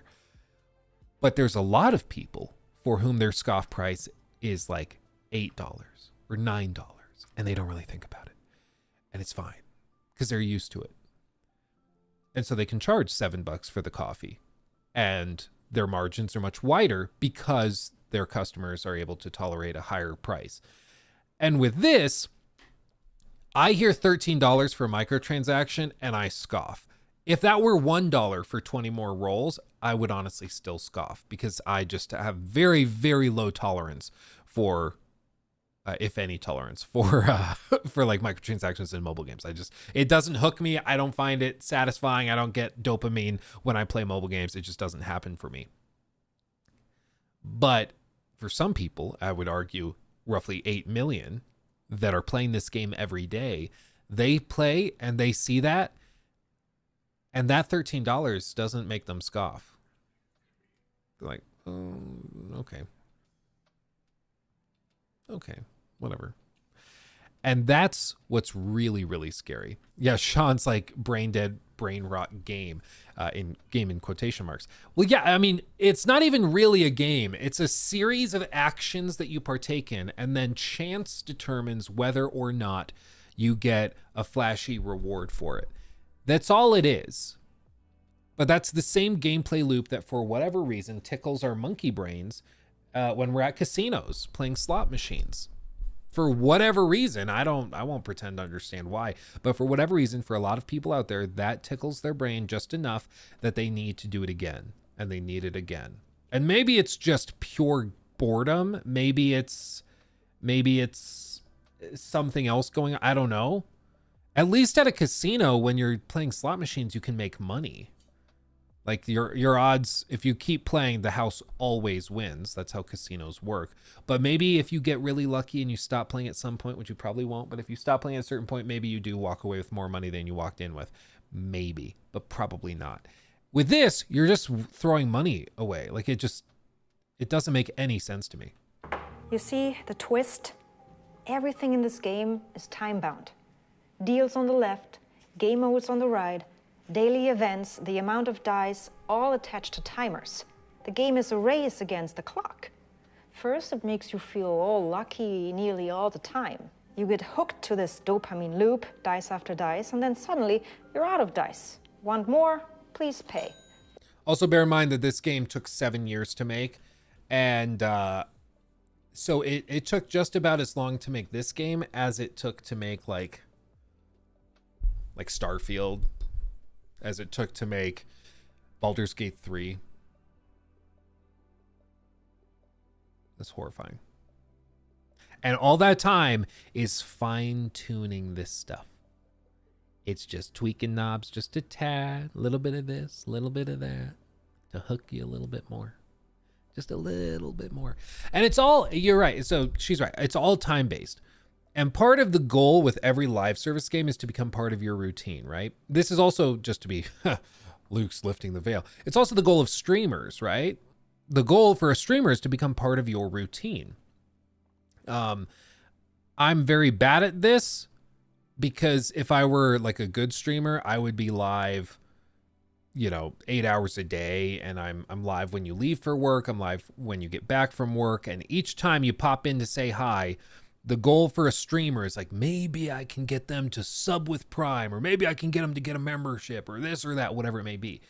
And, streamers talk very openly about this. I heard XQC talking about it, and I saw Destiny talked about it, where basically the ultimate goal for most streamers who are doing this as their bread and butter is to be live all the time. So you're live when that viewer just so happens to come by to renew their subscription and membership. That's the goal of like most streamers. I'm in a weird spot where all the money from this live channel comes from like ad revenue on the stream clips. These streams themselves don't make very much at all, but the overwhelming majority of the live channel revenue comes from ads on the stream clips, which is why I say that I'm bad at streaming. Like I don't really follow the trend in the same way, but that the goal for all of these things is to become part of your routine, so that when the routine breaks, something feels off. So for these mobile games, the goal is to get you to play it when you get to work and do your first 30-minute bathroom break. They want you to pull open the game, play a few rounds, and maybe get tempted to spend an extra $5 for some more rolls. Or maybe if you get up, go back to work, and then you go back to the bathroom another few hours later, you pull it up and you play a little bit more. And maybe then you pay for some extra rolls or whatever. That little bitty thing, and they can get you to start justifying it, where it's like, yeah, it's $13 for more rolls, but it's getting me through my workday. So it's really worth it. Like, yeah, I have to work an extra hour, but if I think of it like, working an extra hour, but I enjoy the other 7 hours I worked, it's fine. People start justifying it. People start coming up with ways to justify wasting the money. And it gets kind of crazy. Nashman, thank you also for 10 months. Down with pay to play, unless it's Ubisoft AC, always fall for it. Hey Luke, we're getting close to a year. Oh baby, thank you, Nashman. Yeah, this is why I everybody's always kind of shocked when companies like a Warner Brothers or EA or Ubisoft, whatever, they'll overstep with monetization in like a traditional console or PC game, we're always like, how on earth did you think this would be received well? But then you see like, or like Tarkov, you know, with Tarkov's whole thing. But it's because the executives making those decisions to try it are looking at mobile games and they're like, well, it works with mobile games. They were fine with it over here. Why are gamers throwing fits about it over here? And it's just because they don't understand it's not the same thing. People playing games hardcore on PC are not the ones that are spending thousands on Monopoly Go. It's very different groups. Logan, thank you for the 2. What happened to Friday's stream? It got copyright claimed. I could check back and see why, but I got an email saying it got copyright claimed. I guess we watched a video or heard music or something that was copyrighted. Honestly, it's nice it doesn't happen more. I would actually kind of be braced for it to happen more often, but yeah. Yeah, apparently we watched something that was copyrighted. John Smith, thank you for subbing with Prime, by the way. Thank you. So yeah, anyway. Streaming should be a side gig for extra money while having a regular. Yeah, I agree. Everybody who streams should like get a real job and move on. I agree. It's about time. And Kappa Claus, thank you for the 5. Your stream starts during my last few hours at my office job, so it's a perfect way to keep myself awake and entertained. I'm glad you're here, Kappa. It's always great to have you. Yeah, it's for me, like if I wanted to be a little bit more of like a hardcore professional streamer, I would stream like 40, 50, 60 hours a week and just really drown you guys with my presence, but nobody wants that. Or wait 12 hours. It's your call. But that's how the game hooks you, just like I hooked you with my YouTube intro. And this is far from the board game it advertises to be. This is a thoughtful reconstruction of a slot machine using all the dark patterns and stimulations you find only in casinos. It's true. I mean, this is one thing I think people have heard, but you really do have to just look at it. It is mechanistically pretty much identical. It's just the buttons have been moved around. You know, there's all these timers and meters and things, all these flashy bright colors encouraging you to buy different things, and Coin Master. And you know, you can bet. Super bet is on. Wow. Plus 11,000 spins. Wow. And then auto spins and all these timers and everything. And the same thing's happening over here. It's just happening in different orders and in different ways. It's the same exact thing. Scopely just makes the same game reskinned over and over again. And it just happens to suck cash out of people's wallets. This is a Skinner box in your phone, a dopamine simulator. Rolling dice, that's you pulling the arm of a slot machine. This addictive nature, however, is only one thing. What really makes this game so successful are all its social elements. It seamlessly integrates with Facebook so that you can nudge your friends to become fellow addicts. Lol, Facebook. I couldn't tell you the last time I logged into Facebook, dude. I have no idea. I'd probably play a MetaQuest game, honestly. I also don't get Facebook. Some people get addicted to scrolling Facebook though too. It's all built on the same stuff. And together you can trade stickers for your sticker album, a feature that simulates progression. And people, believe you me, they do anything to complete their sticker albums, from rolling more dice to paying strangers real money. Facebook even has a dedicated official trading group where 8 million members are desperately losing it over stickers. Some people spend their entire day on multiple devices to chase the unchaseable. Oh, the game also tells you who attacked or stole from you, all to entice you to retaliate and roll more dice so you can attack back. This is a back and forth that can keep on for weeks, if not months. On the App Store, it masquerades as a board game, cleverly sidestepping. I didn't know about that stuff. Wow. Stepping any association with social casino apps. Its packaging sells you all the classic board game features, but once inside, none of these matter. As you progress, everything gets more expensive too. It takes more time to complete levels or replenish your dice. For very impatient players, this can be a massive wallet drain. On Reddit, I read how much people are spending on the game. It ranges from modest amounts to jaw-dropping sums. Close to 1,000. Will not do it again. It has done nothing to help. Same, I'm so ashamed and embarrassed. Too much, way too much. $450 in. That guy spent $4,000 or pounds.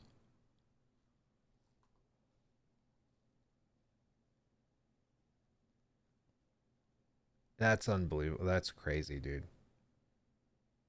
That's crazy. And this is the numbers, like this is what they're admitting to. So imagine what some people are not admitting to. Like I've shown you guys this before, but like these mobile games can do unbelievable things to people, like where they just don't know how to stop.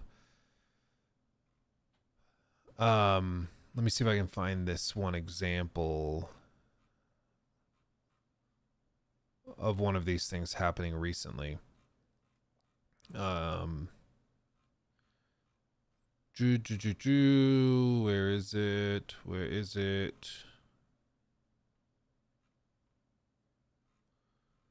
No, not there, not there.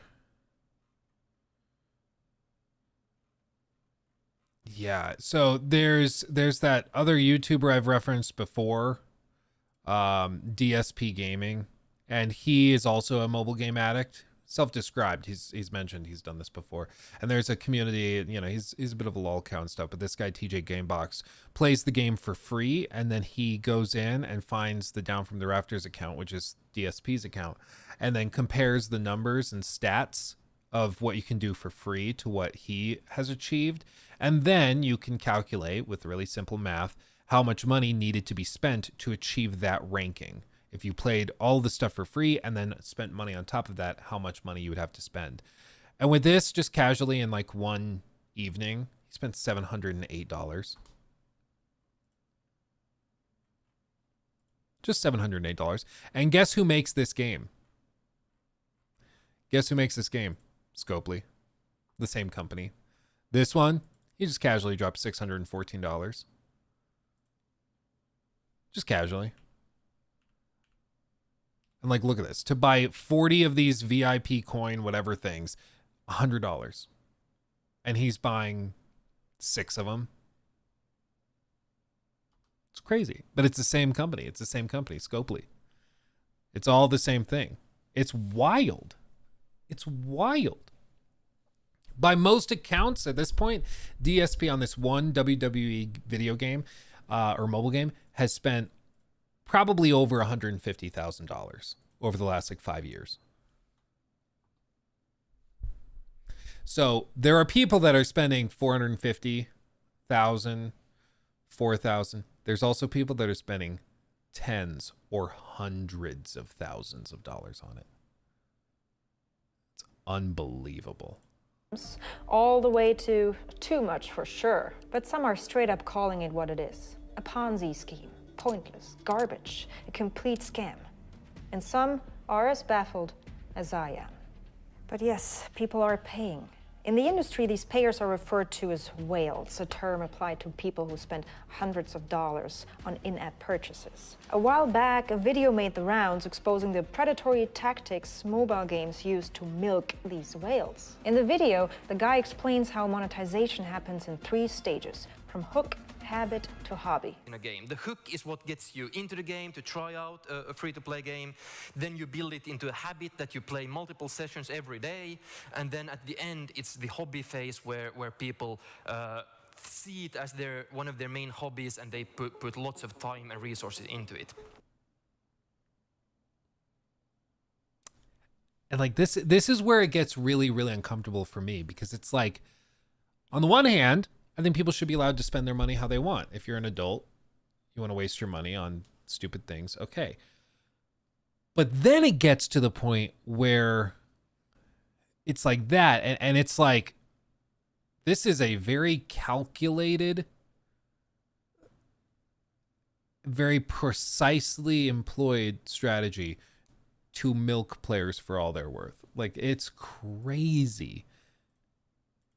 Now, while the industry calls them whales, to Scopely, they are regulars. The more regulars, the more it confirms that you have a very sticky game. After all, Scopely wants their games to become ingrained in your daily life and part of the routine. That was a tough pillow to swallow, knowing that the game's age rating is 9+ on the App Store. Yeah, and I find that wholly unacceptable. The fact that children and teenagers can get this, people that could be working their first job when they should be trying to get financially stable, could be burning all their money on this. It's wild. It's just ridiculous to me. Let me see if I can find this clip, because there was one time where I actually heard him mention this precisely. Let me see if I can find it. Let's see.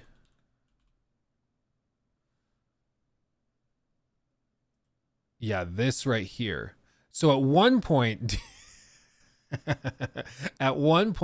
DSP Gaming was actually playing Minecraft, and somebody asked him about mobile games, and he kind of took the bait, not realizing people were kind of trolling him. But he talked about mobile gaming and what it does. And so this is what it sounds like from somebody that is an actual addict.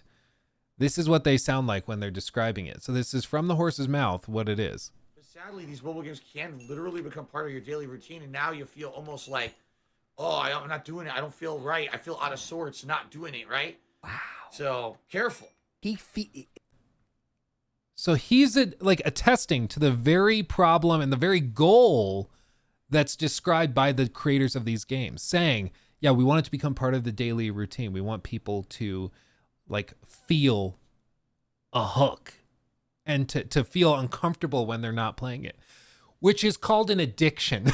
If you ever find yourself in life feeling like you need to do something, because if you don't do that something, you just get uncomfortable and you need to move something,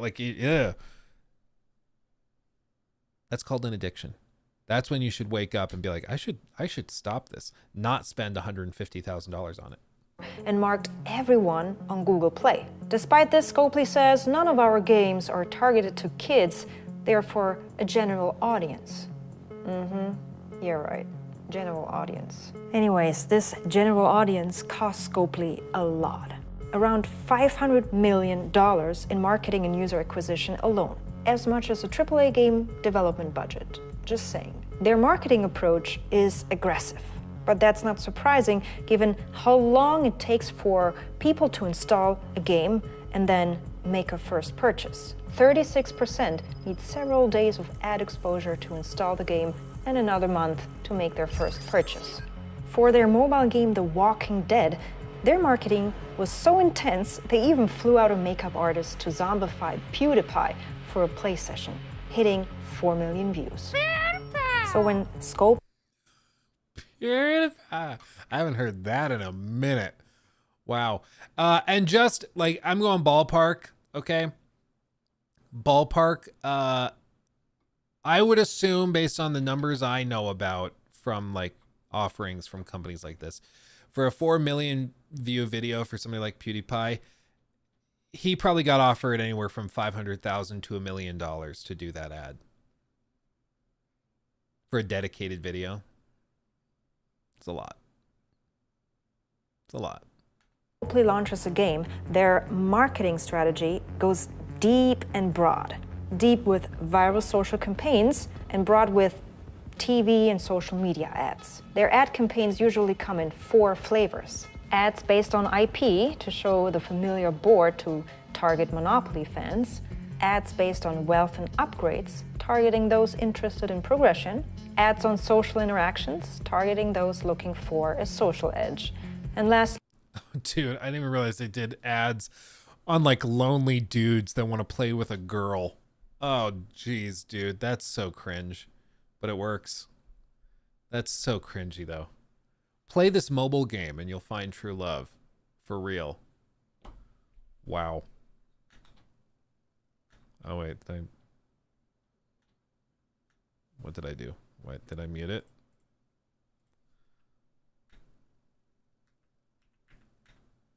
Uh-oh. Did I break it? How did I break it? It's not muted. Scopely found out we're watching this. They're trying to shut it down. Huh.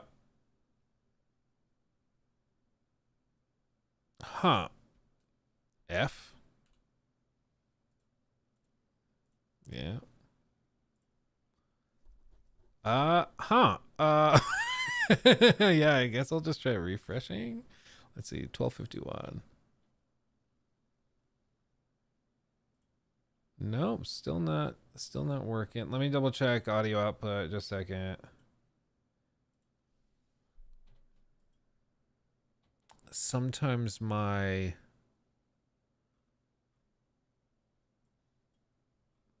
the audio like freaks out and a system reboot is required. Let me see if this is gonna work. My computer has been having problems recently. There we go. Okay, 1251. These ad campaigns usually run for 1 to 2 years before they pay off. The idea is to really create a long-lasting flywheel effect, something that I mentioned in my Pal World video, where the end goal is to get players bring in more players, not ads. But until then, it's an aggressive ad campaign and they are effective. But this strategy isn't unique to Monopoly Go. Coin Master really pushed that envelope when suddenly you could see J-Lo and Cardi B pressing that red juicy button. Is that Jennifer Lopez? Is that Coin Master? Is that Jennifer Lopez playing Coin Master? Download Coin Master now. Come on, I'm waiting right here to whip your ass. Whoa! Oh, I didn't hear whoop your ass. I thought you were saying something else. Oh God. Okay, did anyone else hear that? Did anyone else hear that? Download Coin Master now. Come on, I'm waiting right here to whip your ass. Okay. They beeped out whoop for some reason. Because I heard I'm coming to beep your beep. I was like, oh God. Wow, that's aggressive. Yeah, dude. Oh, wow. Spending a ton of cash on celebrities fits right into the social casino world, a billion-dollar scene. Unlike real casinos, though, social casino games aren't really regulated. Real casinos, they have to watch out for players with problematic gambling behavior and are actually required to step in, otherwise they would face fines if they don't. That's how strictly regulated the traditional casino market is. Social casino games, however, they lack these strict regulations and safeguards against addiction. So there's no obligation for these games to actually monitor excessive gambling. And this lack of regulation means players, especially those prone to addiction, are less protected. Given that social casino apps are also up to 5 times more addictive than traditional games, it's also much harder for players to just delete the app. And so... Yeah, especially once you factor in the stuff with like daily streaks where somebody might be logging into a game for years on end. Like the idea of not logging in one day is horrifying to them. Like they cannot fathom a world where they don't log in that day, you know, like it just is, they can't tolerate it because again, it's an addiction. Monopoly Go is the perfect example of a social casino app done right, but for all the wrong reasons. It mixes casual play and board game nostalgia, but cleverly conceals any casino undertones. It's packed with social features and hits every dark gambling trick in the book. On darkpattern.games, a website reviewing addictive mobile games, Monopoly Go, falsely labeled as a family board game, is on the naughty list. It ticks off every box for manipulative design, from temporal and monetary to social and psychological. Governments are starting to notice how these free-to-play games make their money, and they're not happy. Belgium has already banned loot boxes that rely on chance, and the UK is looking into it as well. Over in the US, where Scopely sells really big, there is talk of tightening the rules on buying things in games, especially for kids. But the real toll, though, is on the players, who get caught up and now regret it. They talk about their struggle to quit, or the time they will never get back. The facade of Monopoly Go might be crumbling as more players catch on to the game's true nature. But there's still fresh meat coming in every single day. Fresh meat that is unaware of the hidden dark cycle they are entering. And so, isn't it ironic? The original Monopoly, designed to warn against capitalism, has now a $1 billion mobile version that's thriving on the very capitalism it meant to critique. How have we come to embrace or even celebrate these monopolistic practices once warned against? On Scopely's website, they are boasting big. #1 mobile board game. 6 billion jail visits, 13 quintillion earned. Their co-CEO writes that the game is a tangible reminder that there's much to celebrate and the games industry always finds the light. The games industry always finds the light. What on earth? Wow. Wow. Actually trying to describe it as some sort of like moral win for the games industry. Wow. That's so ridiculous. Yeah, I've had many sleepless nights grappling with how to ensure the brightest future for our Scopelians. Well, it can be easy to get swept up in disillusionment. Monopoly Go is a tangible reminder that there's much to celebrate, and the games industry always finds the light. Unbelievable. Wow. Wow. Second, I know that there are many moments throughout a game development journey where rational thinking would be to stop. It may be taking too long, feels too difficult, there may be too many problems, etc. Developing a new creative experience is incredibly challenging. Yeah, new creative experience. It's just taking advantage of people struggling with addiction. It's incredibly challenging, and you have to be ready to go through very demanding process that sometimes can feel like you are in a dark tunnel with no likely end. Like if somebody were to, say, spend their entire life savings on a game because they struggle with addictions to gambling and stuff. That would also be a dark tunnel somebody would go down. What we found at Scopely, though, is when we follow the passion and core beliefs of our team, they have always found a resilience and creative drive that has allowed them to persevere and march forward. And they not only have found their way, but also amazing industry-defining success, such as with Monopoly Go. The creative process requires magic, resilience, dead ends, and discovery. But if you are patient enough and passionate about going on that journey, the outcomes can be exceptional. Wow, dude. Really, light. The only light I see is them cashing in on your addiction. This game is a tangible reminder of only one thing, that in the end, it's the house that always wins. Happy gambling. Yeah. The part that's most distressing is this section. Where is it? Where she showed the bits of, like, where was it? It was the community stuff, where people are like going onto communities with 8 million members to trade stickers. These people that are trying to treat it like a job, where they have it pulled up on their laptop, on multiple phones and tablets and stuff. This is me. I have 3 accounts, but sometimes I play my son's account. And I sometimes also need to play my mother's 2 accounts. She sleeps during the day, works at night. So I'll have 6 devices in front of me all going.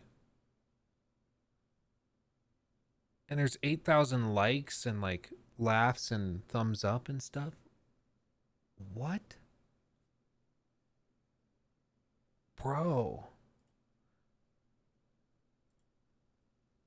And then like this, where you see all of this stuff happening, where like the social interactions all happening. So people are convinced that like, oh, I'm hanging out with my friends and stuff. The fact it's branded as a board game is what's really particularly upsetting, because it's like, it just isn't. It just isn't.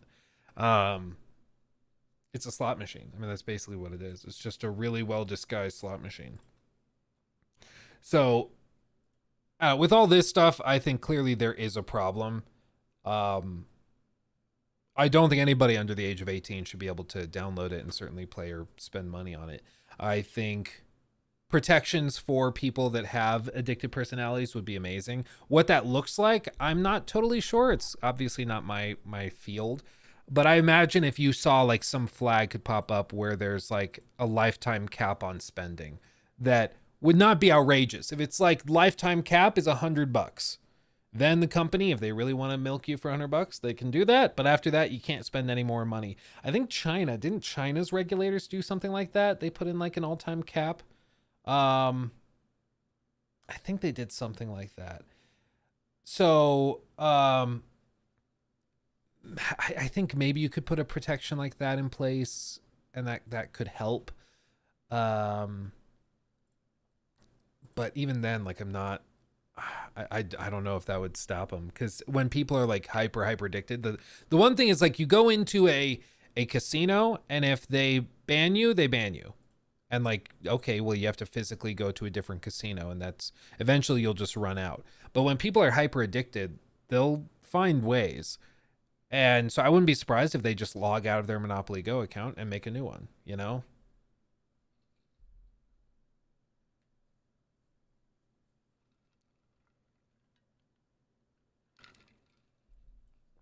Or the meme of stop, get some help. Yeah, it's like I said at the top, it's one of those things where it's like you want to protect people's rights to spend money how they want. And like I can understand how like maybe the ultra free market guys would be like, well, you shouldn't step in because what's next? Like then you give the government the ability to say you can't spend money on these collectibles you like, or you can't spend money on things that are not deemed useful for you. And that seems like that could be a slippery slope. And I'm like, I guess I get that, but also I think there's ways that you can protect people and like those with these addictions. And I think that it would still be a net positive at the end of the day, you know? Yeah, let me post the link of the video again. Here, it'll go in there. Should go to YouTube and to Twitch chat, so you can see it both there. Like I said, go give her a like and subs and everything. That'd be all good. What's your favorite version of Monopoly, though? The actual board game? I personally like Monopoly Revolution. I don't know, just classic Monopoly. I haven't played enough of the different versions to know. Just classic Monopoly. Nice and easy. Or maybe some regulations to the companies, not the people, and say just anything. Like, I think everybody is aware there's a problem there, and they probably shouldn't be able to do what they do. And especially framing it as a board game is particularly ridiculous. Like, it's particularly ridiculous. But then again, like, you see clips like this, like I mentioned, where like this is an actual guy that struggles with mobile game addictions, and he describes exactly what they're trying to do, where he describes not feeling right if he doesn't play the mobile game, feeling like something's wrong if he doesn't play the mobile game. Just as much, if not more. You know, it could become an addiction. Now, oh, this is part of my daily routine to play this game, play that game, play this game. You got to find something else to fill that time. It was for him. And for me, luckily for me, it was Cat kind of moving in. Oh. That got me totally not playing mobile games anymore. Like, it was like, okay, you know, I don't need to now have 5 games that I play and I juggle every day. Or 5 games now. You got to find. Which, to be clear, was a lie. He didn't stop. He stopped playing a couple. He kept playing like 2 or 3 games at least. Something to replace it. Because sadly, these mobile games can literally become part of your daily routine. And now you feel almost like, oh, I'm not doing it. I don't feel right. I feel out of sorts not doing it, right? He unintentionally just described like a hyper addictive personality that he has. But like, that's what's scary, is that a lot of people get in that spot and then they chew through their life savings or any free money that they could have spent on investing or saving for retirement or whatever else, and they just lose all of it. You know, it's horrifying. Well, yeah, that's why, like, disclaimers, I agree. Disclaimers wouldn't do anything. They wouldn't help. Age verification of accounts, even that, like I said, the problem with mobile stuff is that, like, we all know, like, if they pop up and they say, verify you're over the age of 18, a lot of kids will just hit, I'm over the age of 18. That won't do it. If they lock it away, like, in the App Store, and Apple says, okay, it's clearly not a mobile or a board game. It's clearly just a basically mobile slot machine. So we're going to put it in the gambling section. People are still going to download it, I think. Maybe less, but I still think people will do it. I mean, even if you tax it, I think people still do it. It's a hyper manipulative game. It's ridiculous. You can cheat in Monopoly Go to the rig. Oh, hold on. You can cheat in Monopoly Go to rig the system. Oh, like how do you go about like cheating with it? I don't think I know what you mean. What are we talking? Oh, Banana, good to see you. We were just going through Monopoly Go because it's insane. The amount of money they're bringing in and all the stuff they're doing. It's crazy. Sarge, thank you, Sarge. Appreciate you. Thank you. And also Logan, thank you for the super chat. If you could interview God Howard, what would you ask him?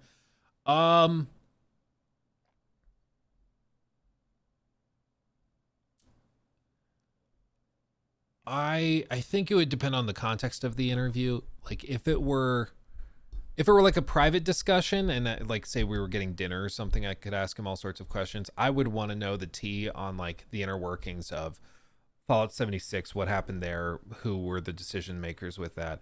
I'd want to know like their process. I'd want to know what he really thinks about New Vegas. I think that'd be interesting. I like the full drama. I'd want to hear all of it. I'd want to know all that stuff. So I'm not sure exactly what I'd ask, but even with Starfield, I'd ask like, okay, so do you really think that it works, or do you think that there's some shortcomings? Like, I just want to know all this stuff, but that assumes that he would be like super upfront. I think if it were a public facing interview, if I was like filming it, I don't think he'd be totally legit and totally upfront and candid. So maybe if it was like a private discussion off the record, I'd ask him all that stuff. And hopefully he'd be very open and upfront with it. But I think if it were ever filmed or anything like that, it would be much more like PR related, you know? That would be my guess. Sarge popping off. Thank you. Welcome everybody. Welcome. You get a membership and you get a membership. Funny story. So Sarge, it's my factor meals are getting delivered. I got a notification. Somebody's at my front door. I was like, but no, the thing is, Sarge, actually, I still don't really know why, but the alert box sound notifications aren't really working right after Sarge's membership bombs on Friday, which is really funny. It's I don't know how Sarge managed to break it, but it somehow broke, which is just funny. Whatever happened with Stadia? I'm pretty sure Stadia shut down completely. I think at this point, it was too expensive. Lag wasn't that great. But the biggest problem, like for Google stuff, is that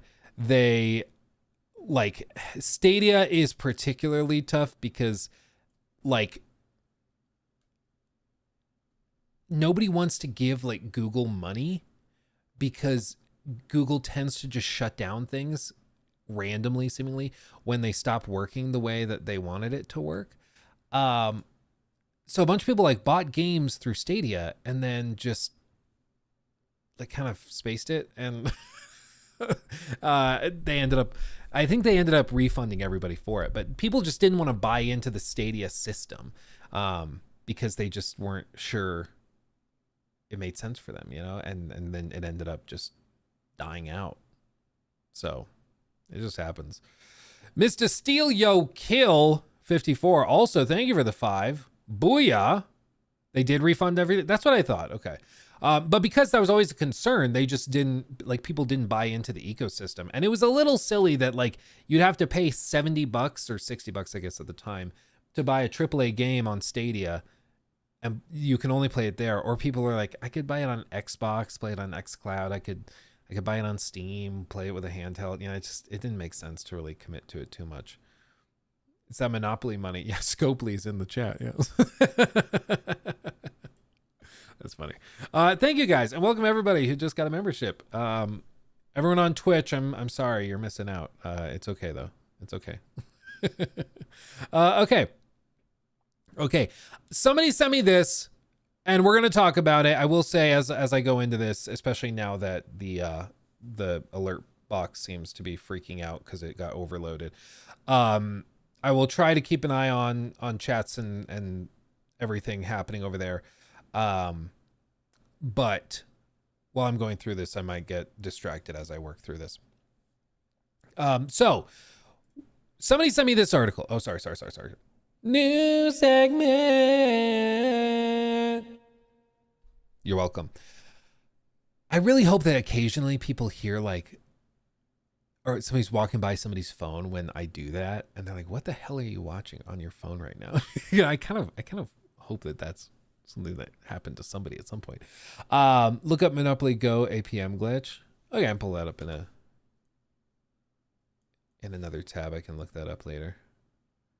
Oh, airplane mode glitch. Oh, weird. I don't know, it's a lot of effort to go into just to play a mobile game that sucks. Like doing all of that. I don't know if that's worth it. Yeah, look out, Drake. There's a new rapper in town, and his name is Luke. Stop hanging out with little kids. Boom, roasted. Okay, so somebody sent me this article, and I wanted to address it because I think it reflects a sentiment that I've actually heard growing a lot from many people. And I want to hear your thoughts in chats, both on Twitch and YouTube on this, because I think it's an interesting question. Bethesda should just say, screw it, move on from Starfield and put all that energy into Fallout, says Fraser Brown, published May 2nd on PC Gamer in this op-ed. Right at the outset, for one, I think it's funny that it's into Fallout, not even the Elder Scrolls. We're just going to move on past that and forget about it. We'll read what they say. Obviously, this is because Fallout Mania has kind of hit. Everybody's really into Fallout right now. Elder Scrolls at this point has been on the back burner. You know, we got Skyrim, which was, needless to say, pretty good. People enjoyed that one a lot. Then we got Elder Scrolls Online, which I'm told some people spend a lot of money and time on. I'm not one of them, but I've heard that some people are really into the Elder Scrolls Online. But I think there is a broader sentiment that's reflected in this op-ed as we go through it, that is simply that Bethesda is not big enough or capable of doing their own IP justice. And I think that's the bigger problem, is that people are hearing, wait, I'm gonna have to wait 20 years between mainline Fallout titles, and they find that completely unacceptable. It's probably gonna be 15, 16, 17 years between the Elder Scrolls 5 and the Elder Scrolls 6. That's ridiculous. And a lot of that is just because they added one more game into the rotation with Starfield. If they took Starfield out, it would be about a decade between each release, which is still a freakishly long time for a company this crazy big, but it's also just a reflection of modern AAA development. The same thing is true of Rockstar, because it takes them a decade basically to get a Red Dead game made after the last one, then another decade to get the next GTA game made after. Just comes with the territory when you're trying to make really, really big games.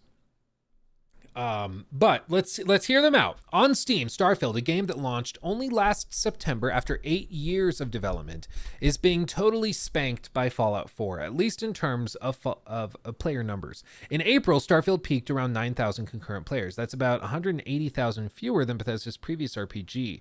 Last year, Todd Howard said that Starfield was designed to be played for years, and that the expected updates would keep coming out for another 5 years. Honestly, I think it's already time to pack it in. Now, first thing I will say, like Mark Twain mentioned, there's lies, damn lies, and statistics. And in this case, I think this could be slightly misrepresentative of the truth. I don't think it's intentional. I think it's just, these numbers sound really, really commanding at first, but when you look into it a little bit more, it makes a little bit less sense. So on Steam, using SteamDB, Starfield, which launched in September, it has 9,000, or in April, it peaked at 9,000 concurrent players, and Fallout 4 had roughly 190-ish thousand players at its peak in April. Now that sounds really damning, and it is reflective of the trend, which is that a lot more people are playing Fallout than Starfield, but it's not actually this bad because Starfield launched with Game Pass, and the overwhelming majority of players I think that are playing Starfield are playing on Game Pass and through Game Pass. Whether, and you know, of course this doesn't factor in console stuff, but that's true of both of these games. So I think that that's the case. Furthermore, if you have Fallout 4, chances are you've played Fallout 4 in the last 8 years. And again, chances are that you initially bought it on Steam if you're playing on PC. You're not going to the Xbox launcher where you'll lose your save data and all of that stuff, especially if you're using mods or anything like that. You're probably playing on Steam. So I think it makes much more sense to see that a lot more players are playing Fallout through Steam than through Game Pass. Whereas on Starfield, I think it's the or Fallout 4 rather. With Starfield, I think it's the opposite. I think a lot more people are playing Starfield through Game Pass instead of through Steam. So I think the numbers are not this dramatic in actuality, but without a doubt, a lot of people are playing Fallout. Anyway, last year, Todd Howard said that Starfield was designed to be played for years, blah, blah, blah. Yep. Okay, we should put these numbers into context, along with the caveat that concurrents aren't always the most important metric for judging a game's success. And these numbers are exclusively from the Steam version, so they don't include console players or anyone flirting in space. Or flitting around in space, not flirting, on Game Pass. Fallout 4 is naturally seeing a big resurgence thanks to the Fallout TV show. The whole Fallout series is having a great time at the moment. Fallout 76, for instance, has more people playing right now than it did even at launch. Again, as far as we know through Steam, I don't know if that was confirmed by Bethesda. Can somebody check that real quick? Because I know it's beaten the peak player count on Steam, but Fallout 76 launched on the Bethesda Net launcher before they shut that down, and that launcher doesn't exist anymore. So yes, it's beaten the peaks, but we don't know, as far as I'm aware, we don't know what the peak was on the Bethesda Net launcher, but maybe they did. Since I looked at it last, maybe they did confirm it's beaten all-time player records or something. Fallout 4 has been consistently popular even before Bethesda or Amazon series aired. It rarely dipped below 20,000 players, even after 8 years. Yeah, Fallout's huge. Meanwhile, Starfield's concurrent players dipped below 20,000 only a few months after launch, and they've only gotten worse. Skyrim, which appeared nearly 13 years ago,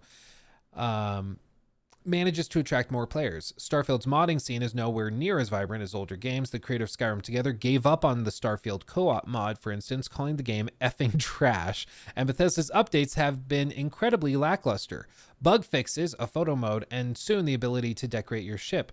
Hardly the sort of thing that's going to make you reinstall a 125 gigabyte plus game, even if the spaceship interior design sounds infinitely more interesting than most of what Starfield currently offers. I think the biggest thing is that Starfield is one of those games, weirdly, that becomes far less interesting the more you play it. Whereas in some ways, Skyrim and Fallout 4 are more interesting the more you play it. It's a reversal. Like, Starfield becomes more tedious the more time you put in. Whereas Fallout, it's almost streamlined because you get your power armor, you start upgrading that, you get, you know, maybe like the base building stuff, you start doing that, and you get more and more ammunition, more powerful weapons, you can take out more powerful enemies, and maybe you switch it to the super, like, very hard difficulty to get more legendary items. In Starfield, all that's kind of the opposite. It just gets more tedious. Yes, you get better weapons, yes, you get better armor and stuff in theory, but all of the minutia of traveling and the load screens constantly, all of that gets super annoying and super tedious. And I think you're right, Boone. I think for a lot of people, the rose-tinted glasses came off. Let me see. Logan, also, thank you for the $10 super chat. Just how Ubisoft doesn't deserve AC. BGS doesn't deserve Elder Scrolls or Fallout. It's clear the talent that helmed Fallout 3 has left. Let those franchises die or give them to someone who actually cares. I mean, I would argue the people that made Fallout 3 are still there, and that's part of the problem, is that there's very few fresh ideas. And when they try to do something fresh and novel, they don't have the tech to actually do it. So the execution is really lackluster. Like Starfield as a concept, I can see why people were excited.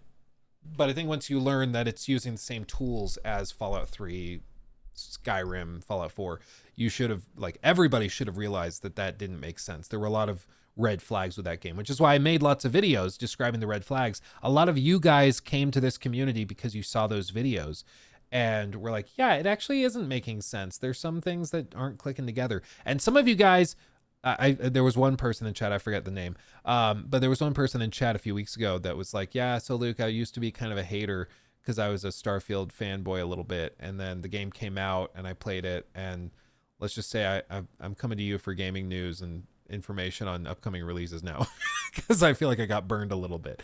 And I think that that's kind of funny because it's like, yeah, we've all been there where we've gotten really hyped for something and then we get the final product and it's just not what we were hoping for. And maybe then, you know, the rose tinted glasses come off. And I think that happened with a lot of people, which I think is really, really, really funny. Yeah. But anyway, I agree with the sentiment, certainly. But moving on with this, before, let's see, we talked about that.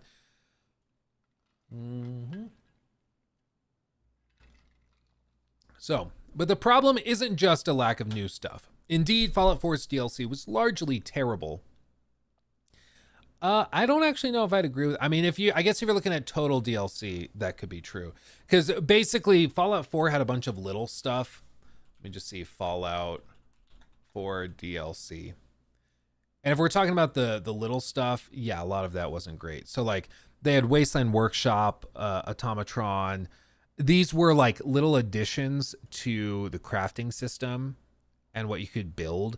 And it was really underwhelming unless you really like the base building stuff. I didn't really like it, so I didn't really do much. So these basically didn't exist for me.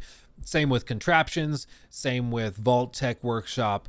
All of that, I was like, I really take it or leave it. But Far Harbor, I actually thought was really, really solid.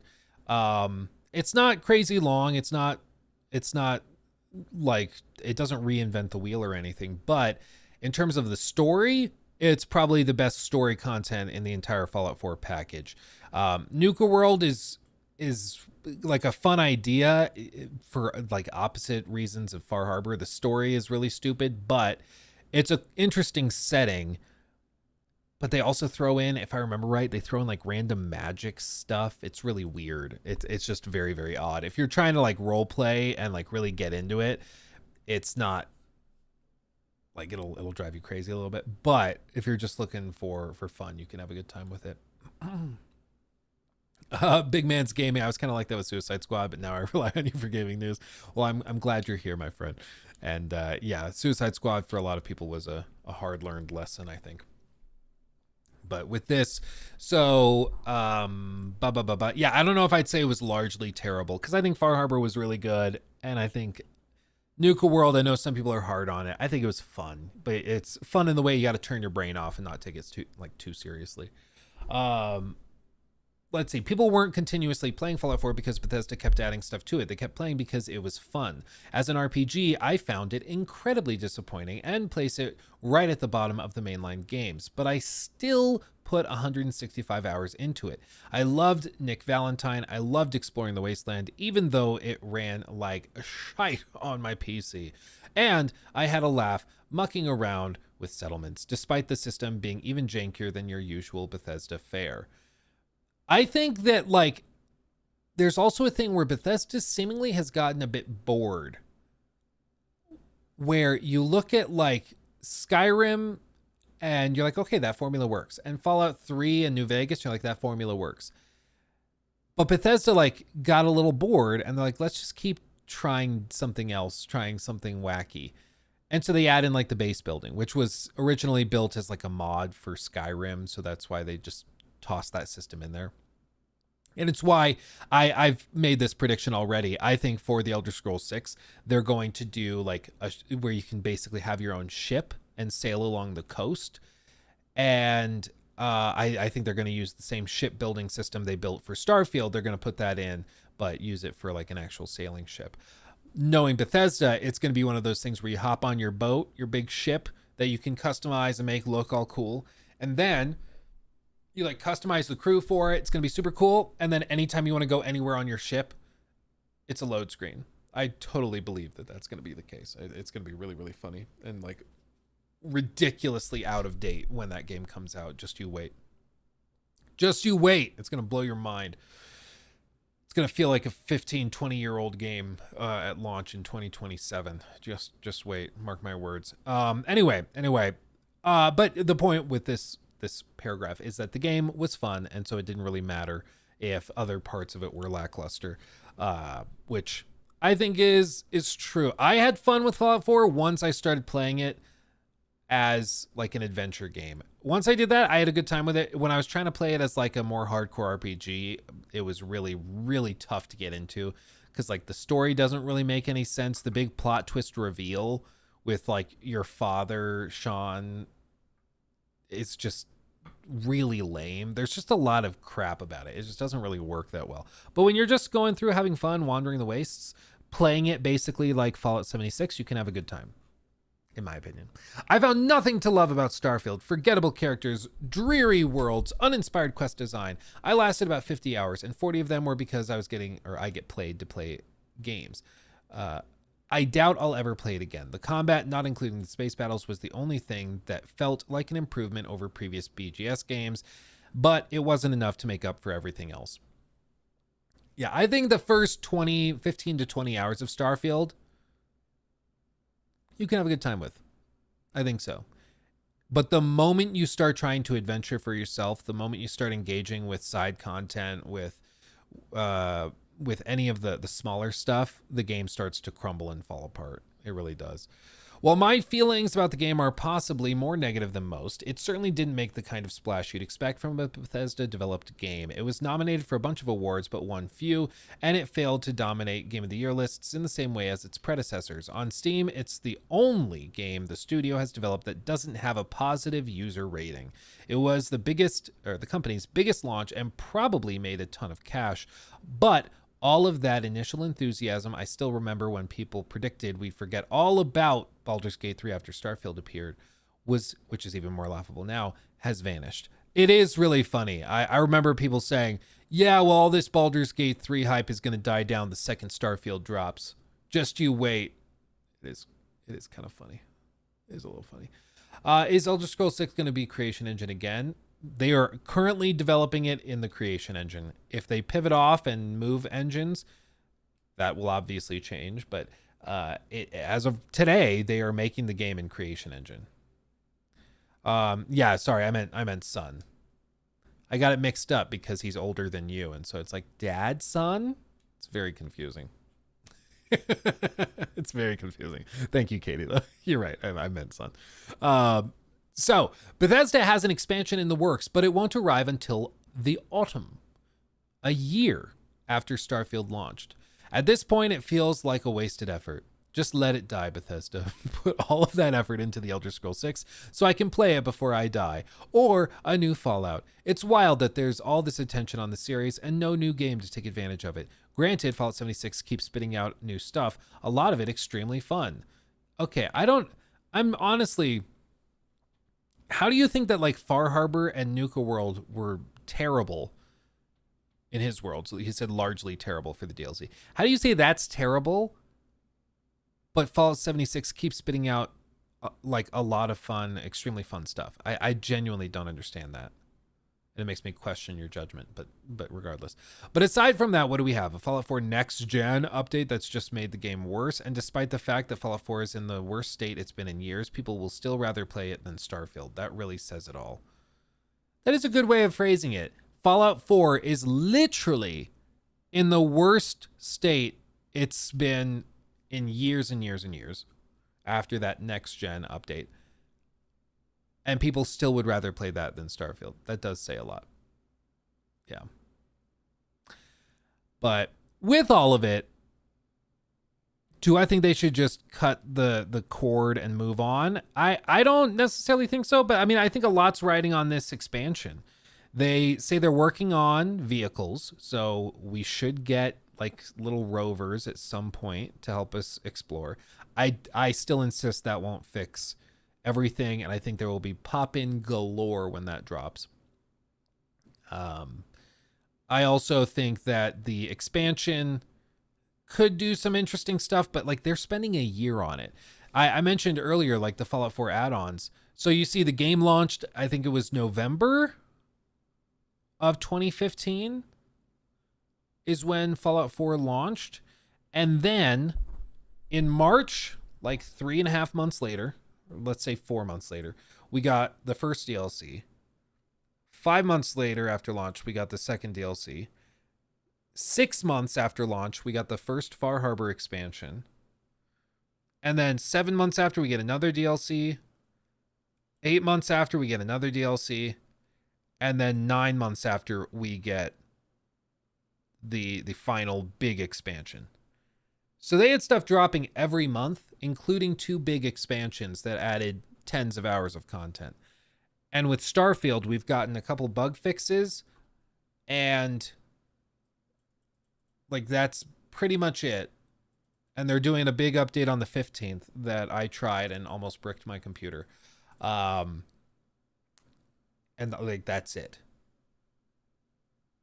It's genuinely confusing. Like it's why I've tried to figure out what the deal is with Starfield and with Bethesda right now, but there is just a real strange thing where they are not outputting hardly anything at all, and it's really, really strange. They're taking so long to do so little, and it's really strange. I feel like I'm missing something. Like, did they all go on a 6-month vacation? Like, what is the deal?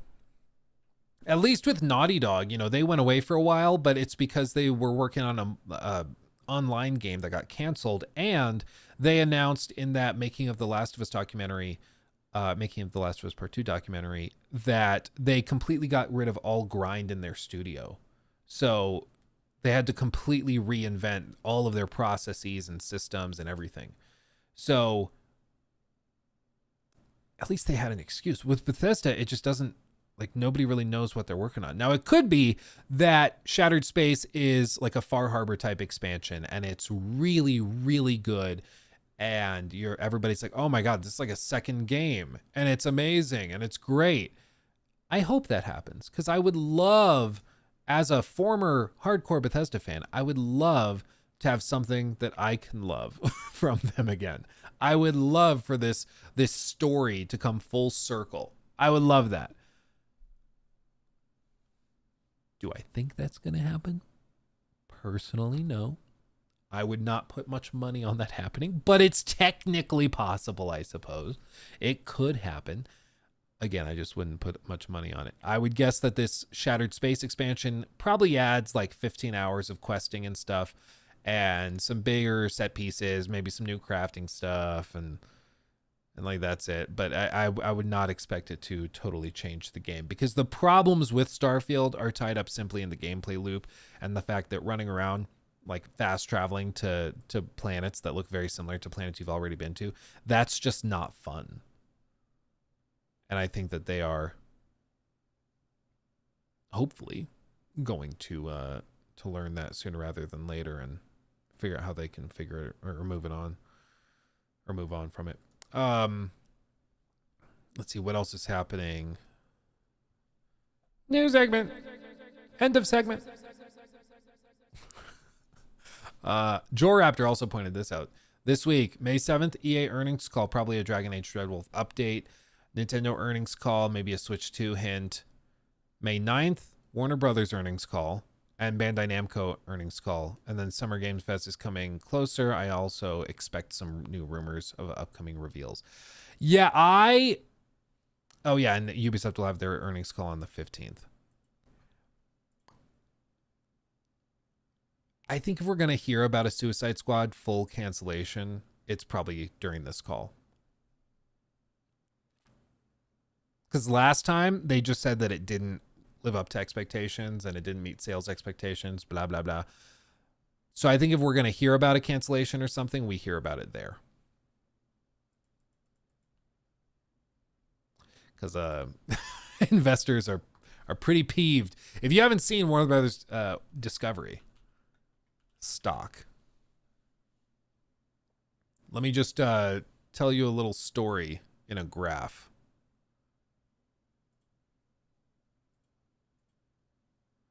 Let me see. Can I just pull up like Yahoo Finance? Is that a thing I can do? Yahoo Finance. Yahoo, one of the things it's still good for is finance charts. Warner Brothers Discovery. Let me go back 5 years. Look at this. Everybody's like, wow, streaming's going to be amazing. We're going to make so much money. Oh, wait, never mind. Okay. Well, at least, you know, we've got some IP. We can figure this out. Yeah, we're recovering. We're doing good. Oh, wait, no, everything sucks. Okay. Are you sure we'll go up a little? No. Okay. Yep. Everything sucks. Okay. Everything's terrible. Oh my God. We keep blowing it. Oh, it gets worse. It just keeps going down and down and down and down. Yeah. They're about to lose NBA rights, most likely. Yeah. Warner Brothers Discovery is a mess right now. Just an absolute mess right now. So they got to find ways to trim some fat, unfortunately. Yeah, and then Dragon Age Dreadwolf is supposedly coming out this year. Allegedly. Bandai Namco's, they're going to probably give more information on Shadow of the Air Tree. Yeah, I don't know. Yeah, Zaslav got like a $50 million bonus or something.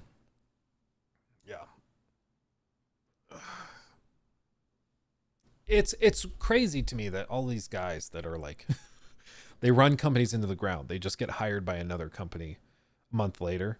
And it's like, okay, yeah, everybody's just going to forget about that. Like the guy, what, does anybody remember the name of the Xbox guy that like announced the Xbox One? What was his name? Because didn't he go off and get like a job as the CEO of like a big, like Zynga or like some big mobile game company?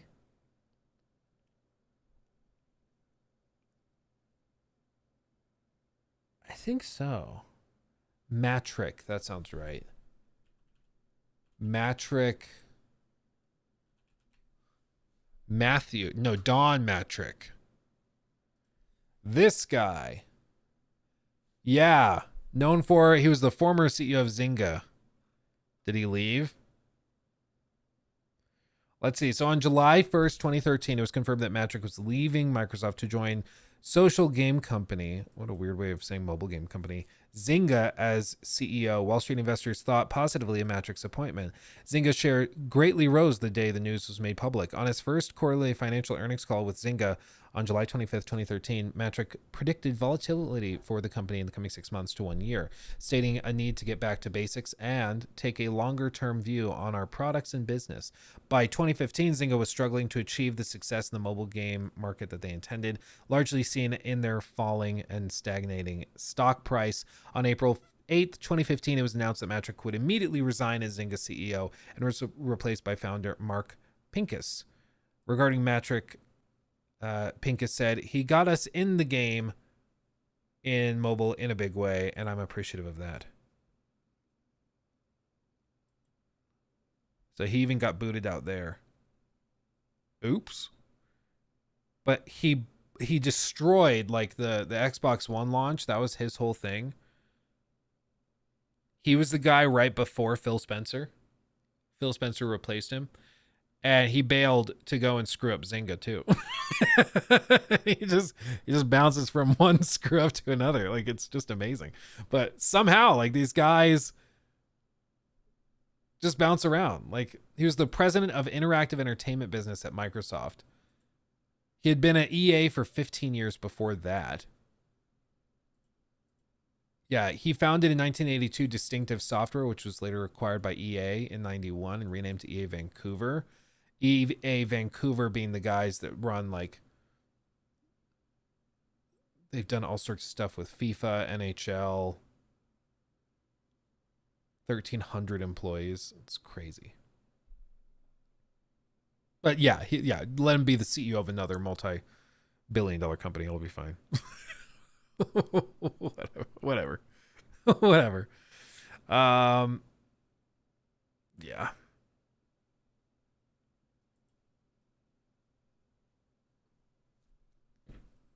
Yeah, this is from Tom Warren. Sony will find it hard, perhaps even impossible, to win back the trust of PC gamers. A decision to reverse the PSN requirement for Helldivers 2 was necessary, but the lasting damage will be a real hurdle for Sony's PC ambitions after years of excitement for PlayStation on PC.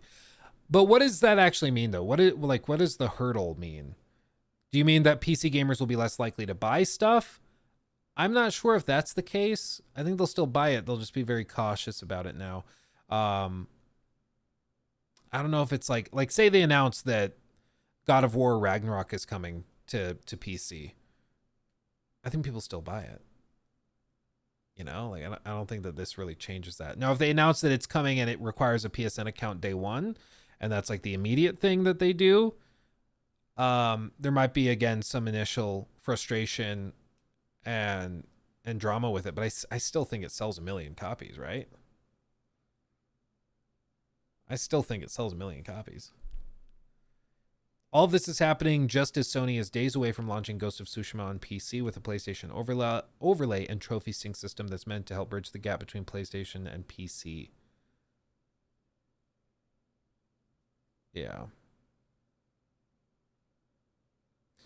Let's see. Good. Microsoft learned this lesson partly during the Xbox One announcement days. Time for Sony to start. Console manufacturers had decades-long thinking that walled gardens, or their walled gardens, gave them infinite leverage, and that may not be true anymore as gaming becomes hardware agnostic. Saying it's hardware agnostic, though, doesn't that also mean that this is why this stuff is even more important for companies like PlayStation? Like, it's more important for them now than ever to keep whatever hooks they can keep in you.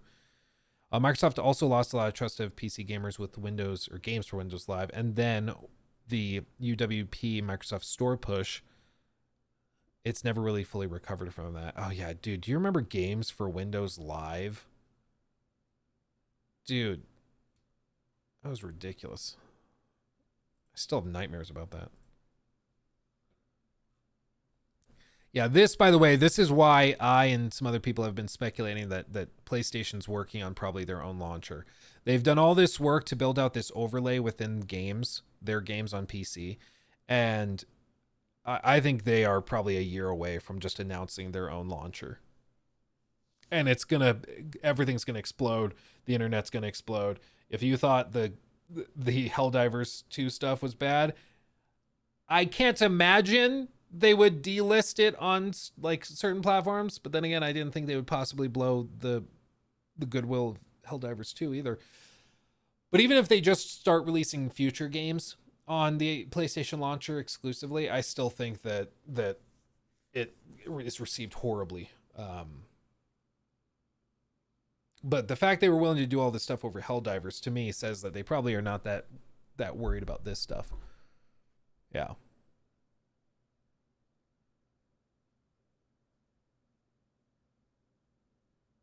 Highly doubt it will even be a year, months, I think. I mean, we know that they are prepping probably like Last of Us Part 2 remaster for PC for the Season 2 launch. They're prepping all that stuff. They have more live service games coming. So like right now, the PlayStation live service games. Let's see. Is this it? Yeah, they had 12 in the works. But like Sony's plan for 12 live service PlayStation games by 2026 just got cut in half. We know that they're working on, the Horizon game. Let's see, an online co-op combat game set in Fantasy London. That was canceled. That was like one of the last things Jim Ryan did before he retired. Fair Games, a AAA experience, a multiplayer experience heist game from Jade Raymond's Haven Studios, and Concord from Firewalk Studios. All of these are probably, if they haven't been canceled, are probably coming to PC day one, especially after Helldivers. And any one of these they could launch with the PlayStation launcher and require that. And it would not surprise me. I think it would be a big mistake, but it wouldn't surprise me at all. Fair Games is going to flop. Dude, I think so too. I mean, it looks like garbage. Looks like hot donkey trash. When this is the top comment on your reveal, Thanks to all our players, but we're unfortunately ending support 1 year later vibes to it.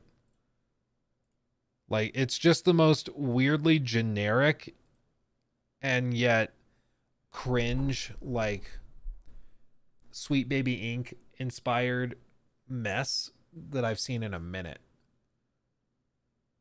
Like, and the whole thing is supposed to be like, yeah, we're going to rob from the rich, so down with capitalism, but it's being released by a multi-billion-dollar company, and no doubt will be filled with microtransactions and all sorts of stuff. It's the weird, like, don't think about it too hard vibe with this latest trend of hipster games that are like trying to relate to the young people. And it's like, yeah, screw the rich, eat the rich. Meanwhile, it's being put together and sold by rich people, and then they're monetizing the crap out of it. And it's like, do you not realize that, like, we know what's going on here?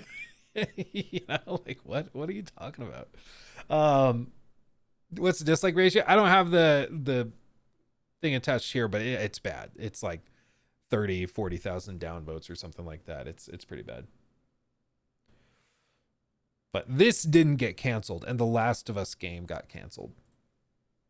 So it makes you really wonder, how bad did the Last of Us game look? In Naughty Dog's defense, I don't think the Last of Us game looked bad. My guess is Naughty Dog went to the new COO, who now is the interim CEO of PlayStation, or president of PlayStation, whatever. And they went to him and said, listen, we can do the Last of Us Online game, but that's all we're going to be able to do. Unless you want to triple our staff or something. Like, it's all we're ever going to be doing. And then you won't get Last of Us Part 3. You won't get those big Game of the Year contenders. And we're just going to be a live service studio. And I think that they looked at that and said, it's probably not worth it. We'll leave live service to other studios. Reminds me of Redfall. Yeah.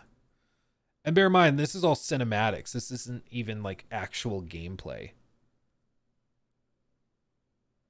And the premise of it is that you are breaking into like a billionaire's company or estate or something, and then you're gonna rob him.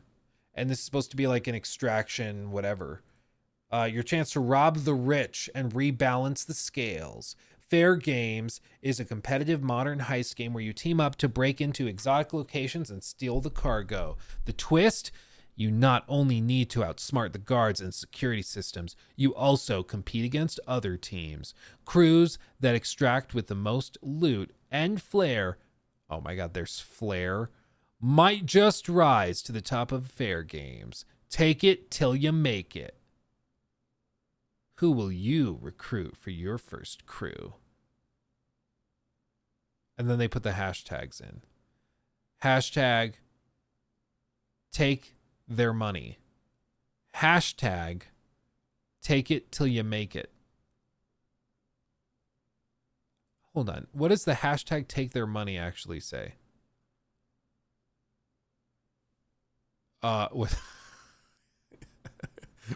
It's funny that this video pops up when you search that. Hashtag take their money. It doesn't look like this hashtag actually started any sort of trend or anything. Why put a hashtag if it has nothing to do with anything?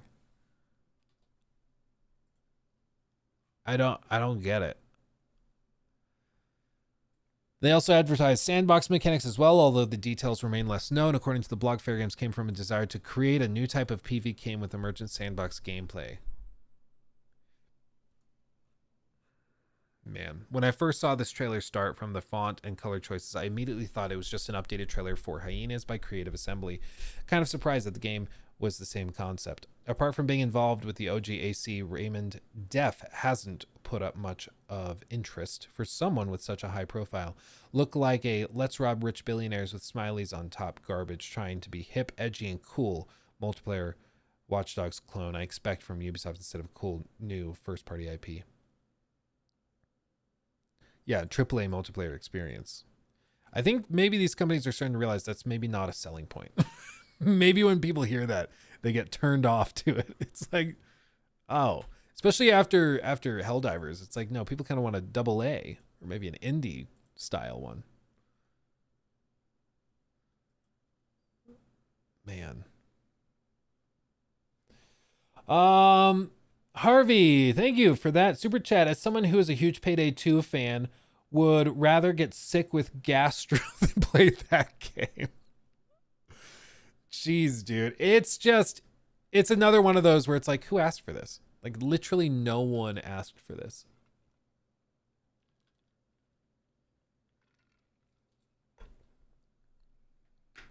Yeah.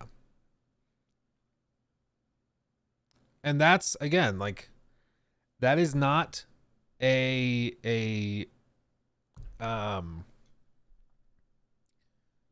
that's not been canceled. That is still coming. And presumably when they do like the summer reveal, whatever, whether that's in a few weeks or whether that's in July, whatever, whenever PlayStation does their reveal, they're probably showing more of that. And you think people are going to be that stoked about it? I don't think so. Oh, Keanu Mask, I'm sorry. Let's see. Can you do a new segment, but like Jesse Pinkman? Oh, with that? Mr. White. Mr. White, his new segment, Mr. White. It's not the same vibe. Walter, it's a new segment, Walter. Gotta talk about a new topic. New topic, Walter.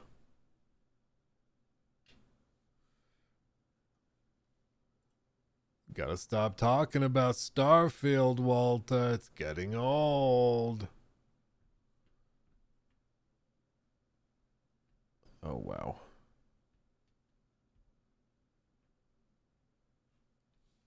Walter.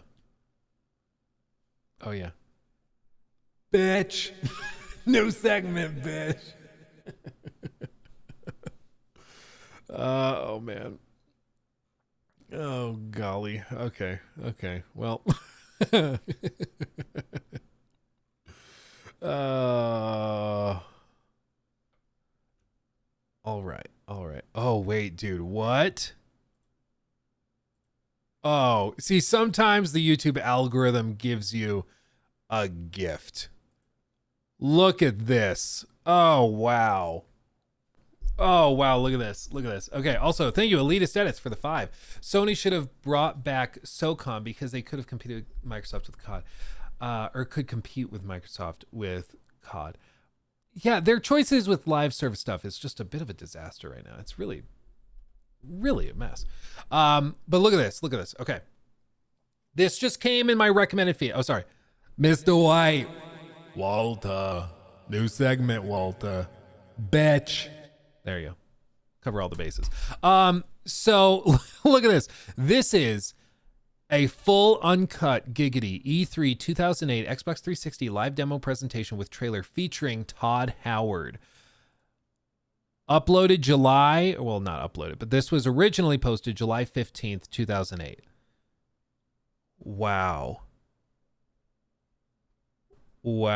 Okay, there's a little bit of the video that's muted, but they played the initial little trailer, and then as the trailer pulls out, please stand by. Oh, that 360 aesthetic, man. Oh, it was a vibe.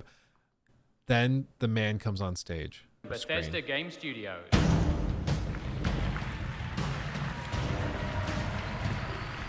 Let's see him. Look at him. He's just a baby. He's just a little baby. You just saw the first half of a trailer that is going to debut online in just a few hours and on Xbox Live. We think it gives you a great look at both the harshness and the humor of the world of Fallout 3. You know. Oh, and dude, you remember the 360 controllers with the huge ass battery pack inside? You shove those AA's in there. Show them who's boss. Oh, those were the days. Those were the days, man. 2008. Todd also, I don't know what it is. He doesn't do this anymore. But when he was really young in all these interviews, he does this thing where he talks like his upper lip super stiff. This is our reveal of Fallout 3, and we think you're going to be super stoked with how amazing it looks. Not a lisp. He doesn't have a lisp. But his upper lip is weirdly stiff. And now that I mentioned it, you won't stop looking at his upper lip, and it will drive you a little crazy. Because you're like, what is going on there? But he doesn't do it now. He like grew out of it.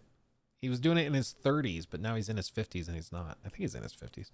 When we did Oblivion on the 360, we took a lot of risks and we learned a lot from doing such a massive game on the platform. We've taken all of that learning and applied it to Fallout 3. We're ecstatic to show publicly for the first time here today, Fallout 3 demoed live. Let's take a look.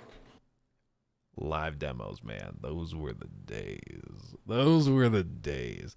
Xbox controllers are still like that. Yeah, you still put like batteries in them. I have one down here. I know, but it doesn't have the fat, juicy, chunky, like bulge. Controllers used to have that. And it was awesome because like it gave your fingers something a little more tactile to bump into. Those are the controllers I grew up playing on. I still remember the very first time I ever held an Xbox 360 controller. We went over to my Uncle John's house and he had Call of Duty, I want to say 3. It was like the World War II one, whatever that was. And he had that, and I remember holding that controller, and I had only ever like played on a PS2 before.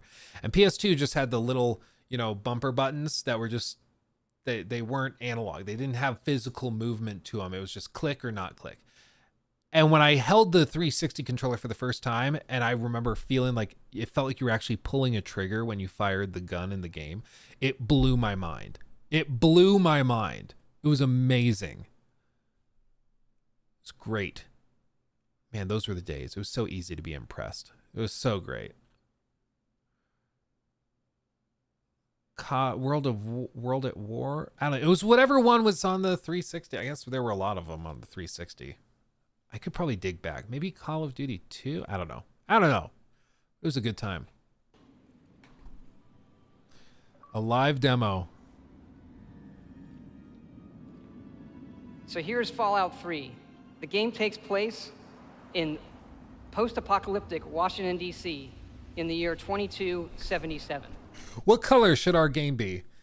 Green or gray? You can pick two. That is Fallout 3. It is so monotone. But a lot of games during this era were. I don't know what it was about like this era of gaming, but like that art style and that color tone was just the vibe. You can play in first person or third person. Here I am. I've left the vault, Vault 101, where no one ever enters and no one ever leaves.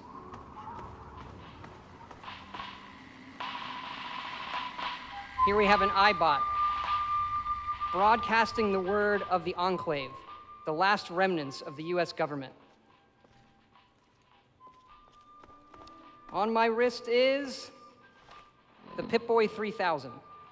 Here you can check your stats, various things. Now we see this and we're like, yeah, it's Pip-Boy, it's whatever. But back in like 2008, unless you played the original like CRPGs, this was all extremely novel. And if you did play those original ones, I'm sure this was bafflingly cool. Like this was, oh my God, it's an actual thing. Wow. Skills you can raise and perks.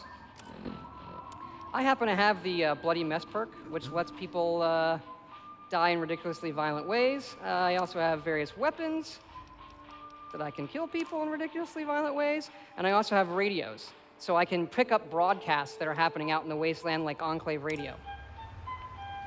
Someone should tell Todd that in 2023, those would no longer be necessary. You could have a Bethesda adventure game. Just don't do any sort of music or radios or anything. It's all crap. So this is a game where you can play any kind of character you want. You can play a stealthy guy, a combat guy, or use speech to persuade people. Try to be, good with the ladies and all. You can also play the game combat-wise, like I'm going to. You can play in real time. Yeah, this Starfield expansion looks great, doesn't it? Doesn't this look great? Dude, that's what I should have done for April Fools. I should have posted a video of like a Fallout 3 obscure recording and be like, I got early access to the Starfield Shattered Space expansion. It's just this. Oh, man. Oh, that would have been great. Or you can press the right bumper and use VATS. Next the time. Vault Tech Assisted Targeting System. So you can queue up moves on various body parts and then press A to see what happens.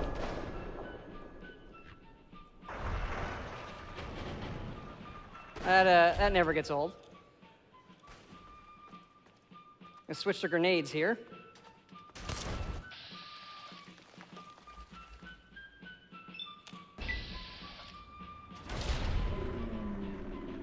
This is where the content might be inappropriate for some audiences. Switch to my combat shotgun. Oh, dude, the combat. But I appreciate the live demo. Marching band music that nails it. There's a lot of stuff in the world you have to find to survive. Food, water help you out. There's a turret up here that's giving me trouble. Oh, Todd. I could hack this computer and take control of the turret if I want, but I'm going to switch to my laser rifle. See if I can take it out. VATS is actually kind of genius because when you have a really clunky gunplay system, it's like, oh, just go in with VATS and it'll just aim for you, so you don't have to struggle with it. And the weird, like, the whatever it's called, the sensitivity curves in Bethesda games, I've always had problems with because by default they're always just off. They don't feel quite right when you're playing on controller. It takes some like getting used to or tweaking. But VATS covers that up a lot. VATS really helps with it. I don't know what it is. It's well above my pay grade to understand it. I just know when it doesn't feel quite right.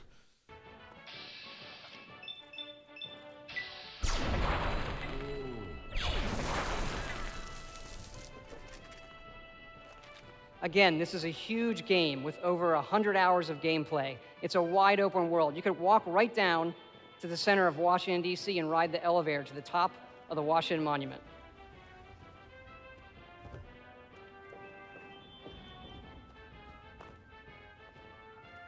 We have a sentry bot up here. These are robotic tanks that are patrolling the wasteland. They're pretty tough. I'm gonna switch to my missile launcher. Try that with VATS.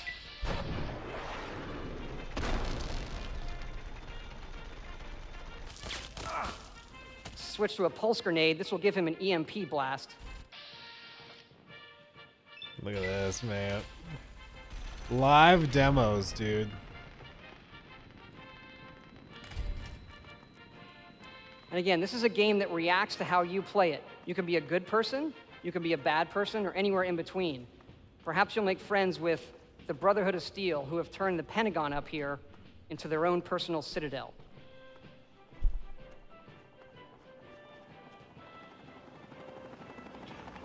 It's the Enclave. They've spotted me. Look at that. Yeah, they have. They've spotted me. So these guys are tough. So I'm going to switch to the Fat Man, which is a mini nuclear bomb catapult. Every kid wants one of these under the Christmas tree. It's going to line these guys up. Again, VATS again.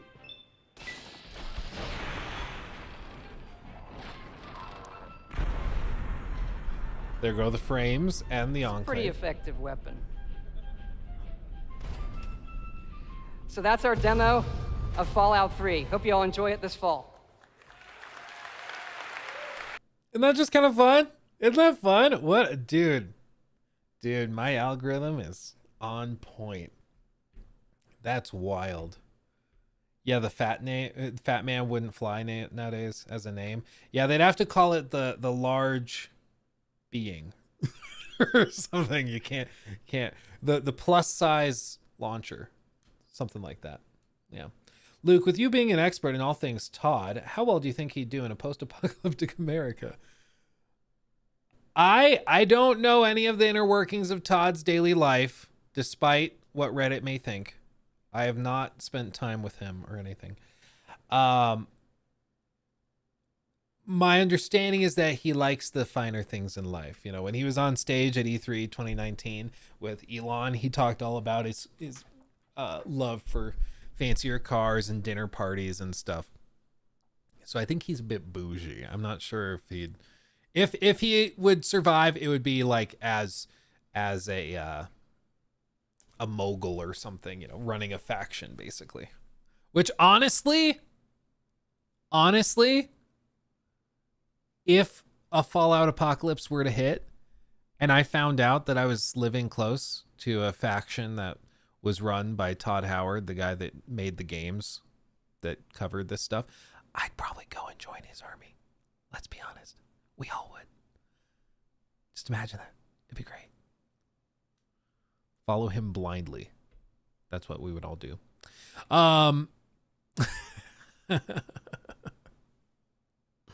The large Marge. Oh, that would work. The flame whale. Ooh, I like that. Luke the gamer, as a former fatty, I support the use of fat in the naming of a weapon. Oh, so guys, we got the pass, so we're good. We got the fat pass to be able to use the term. That's great. Great. Sweet. We got it. We're good. We're good. I would run the other way. Todd's faction would be the most dysfunctional ever. Just everything would be broken all the time. Yeah. Oh, the fat path. Yeah, exactly. Oh, the big load. Okay, Boone. The big load. Okay, that would be a funny name for it too. There's a lot of opportunities. When this goes up as a stream clip, I need everybody in the comment section to also put your pitches for what we replace the fat man with, because I think that there would be a lot of great possible names. I think there's so many opportunities. I mean, it was named after the bomb from World War II. Just don't ask what the plane's name was. Yeah, we'll just... Honestly, I'm going to say it. The whole thing, all that World War II stuff, kind of a bummer. I said it. Luke, this made me want to replay Fallout 3. Yeah, like, here's the dealio. Fallout 3, it's really easy for us to go back and, like, look at all this stuff and be like, wow, it's so crap. But, like, by 2024 standards, it better be pretty outdated. Like, if we've not come a long ways in 16 years... something very bad has happened, right? But, you know, this is a reflection of its time. And at its time, it was cutting edge. It was stunning and very, very novel and unique. So, yeah, like the vibe and the color palette is very 2008. And by today's standards, we'd be like, this looks really flat and lame. But that's because we're not living in 2008. This was a game made for the audience of the time. And for the time, it was really, really good. Also at the time, players had higher tolerances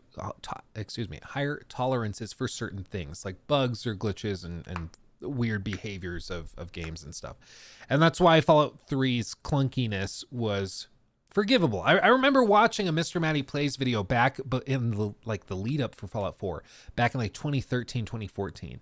And I remember hearing the community that was really into Fallout talk about how Fallout 4 probably is going to be a little glitchy when we get it, but it'll be fine because we've been waiting long enough, and, you know, that's just part of the Bethesda charm. And that's what people used to call it. They used to call it the Bethesda charm, all of the clunk.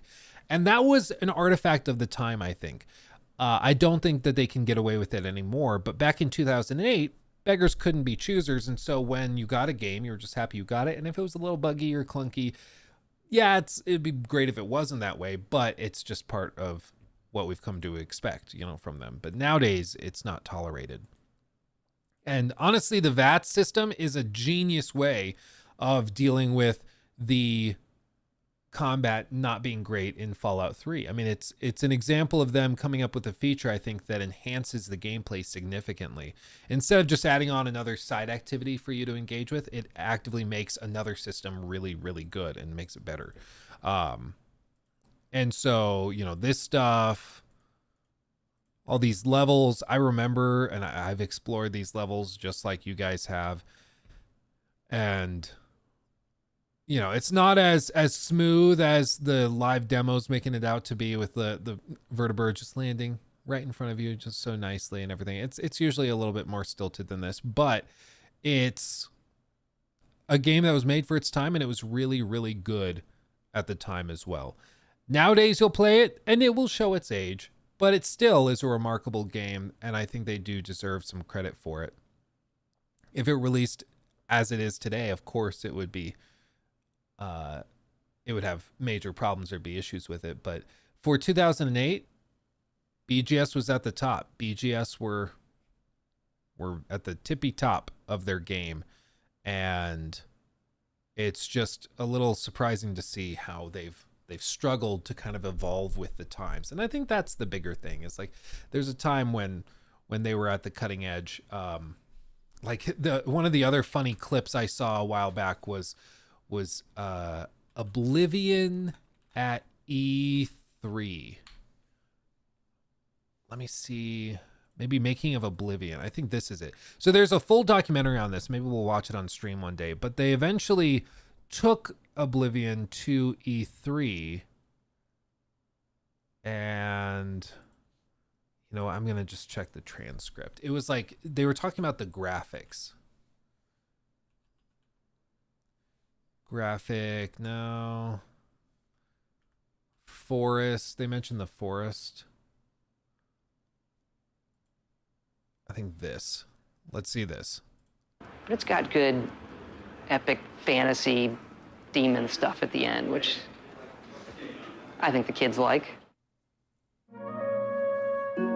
Forests.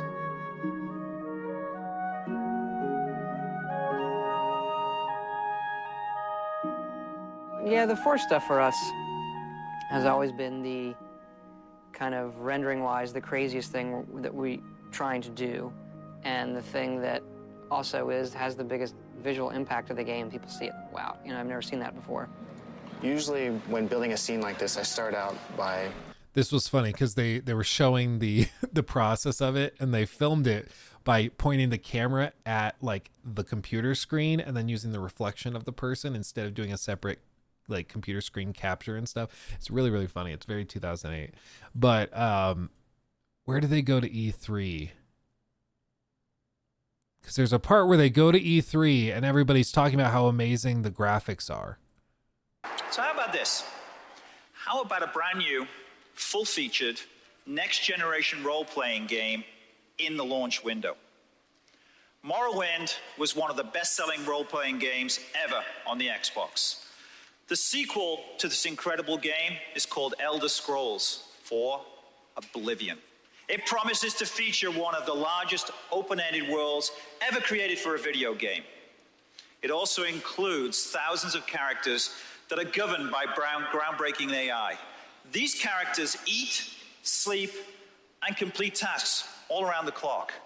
And they make their own choices based on what's going on in the world around them. Welcome to the world of Oblivion.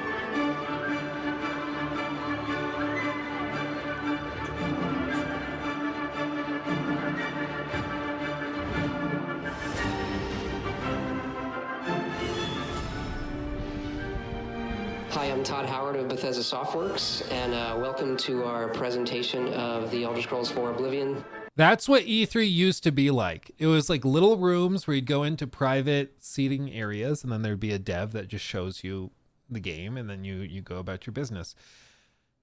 And some parts of E3 when I went in 2019 were still like that. We had a couple of meetings that were like this when we saw like the Marvel Avengers game. It was like this. It was a very small group that got to see it. Same thing with Cyberpunk 2077 when we saw that behind closed doors. It was a very similar thing.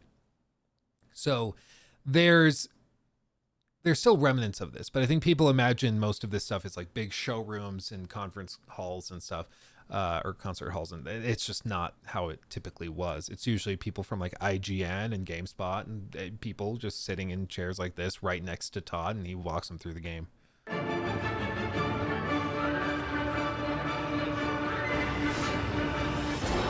This game looks unbelievable. It actually has trees, unlike Bardenfall. The whole first level of the game is a prison break. And through your actions, it really determines what kind of character you'll be. I mean, sometimes I worry that games are going to get so realistic looking that I won't want to play in them because they're too real, and then I might as well just be at home. Only this was a pretty good case for hyper-realism because the forest was gorgeous. Hyper-realism. Yeah, like, dude, that whenever like you catch yourself talking about like, oh, this game is so crazy realistic, you know, and then we fast forward a few years and we're always like, wow, we thought that was like hyper realistic. It's the same thing when I look back at like The Last of Us Part 2. I remember seeing the original clips of like Abby when she's getting like strung up onto the tree. I remember seeing that and being like, that is extremely photorealistic, and it still is very, very good. But you know, it's still a video game. You can still tell. And so to look back at this and hear people talking about how this is pretty photorealistic. We're getting close to the point where I can't even tell what's real anymore. I'm like, bro. Unbelievable. It's easily the most impressive game that we've seen at E3. It's like with the Radiant AI thing. Yeah. That's always one of my big issues with RPGs is the NPC characters are kind of boring. Like they're just there and you talk to them and they're kind of just like this clunky way of getting information. But it's so much more entertaining to watch like somebody flame their dog.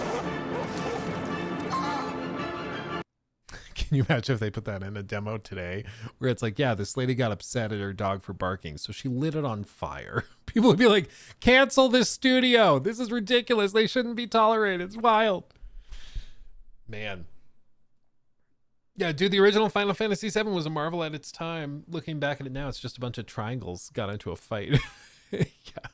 Well, and this is why I bring all this up. It's because it's all relative, and these games are built for the times that they're releasing. And it's easy for us to look back and then retroactively point at things and complain about things or critique things.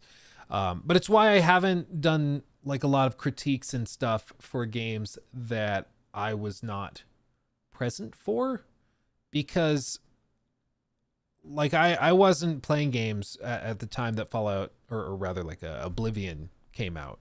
So me critiquing it would just be from my current perspective, and I'm not sure how valuable that is when it's a game that was made for a 2006 audience. And I think it's important to be able to remember what market these games were built for. And also, I mean, that can also flip the other way where, you know, you look at a game like a Starfield, and that game is lacking because it's coming out in the time that it is. And because for a 2023 audience, it did not live up to the standards that they had set forward. So people, like, audiences evolve and change. And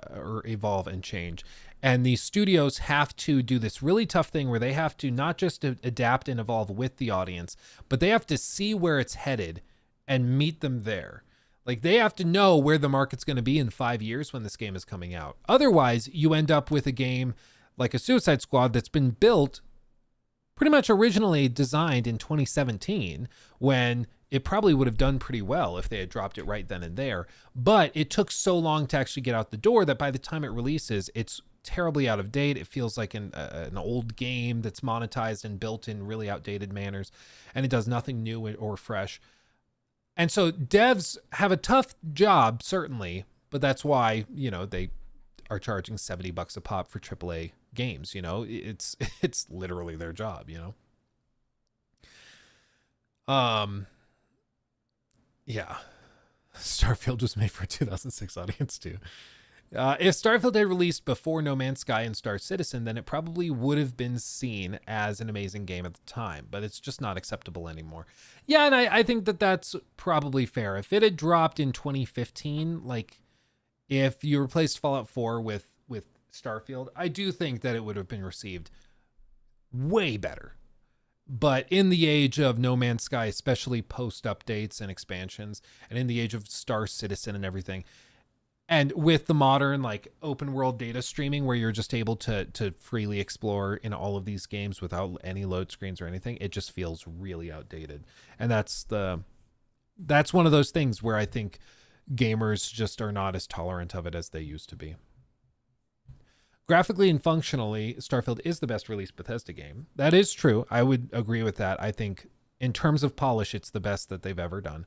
Right now, the game is kind of boring, though, without DLC. Yeah, that's the bigger problem, is that they were able to figure out performance. It still is buggy. In my review, I show a lot of those bugs and stuff. But in terms of performance, it's pretty solid. It's just more about the design of it. Do you think Starfield can ever get there if they keep updating it? My understanding after speaking to modders and devs is that the stuff that needs to be changed in Starfield is significant enough that it would, like, it's not fixable through patches. It would be pretty it's a tall order to figure that out.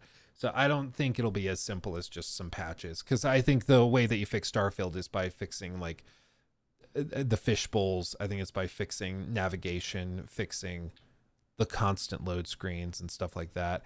And that stuff is just, there's so much to do to make that happen that it's just not really that feasible. Yeah, it'll be closer to a sequel than a series of patches. Tall, dark, and introverted. That's a great name. Recently found the channel. I've been loving the content, mate. Glad to be here. Thank you. I'm glad to have you here too. Welcome, welcome. Like you said, Luke, it's a bad omelet.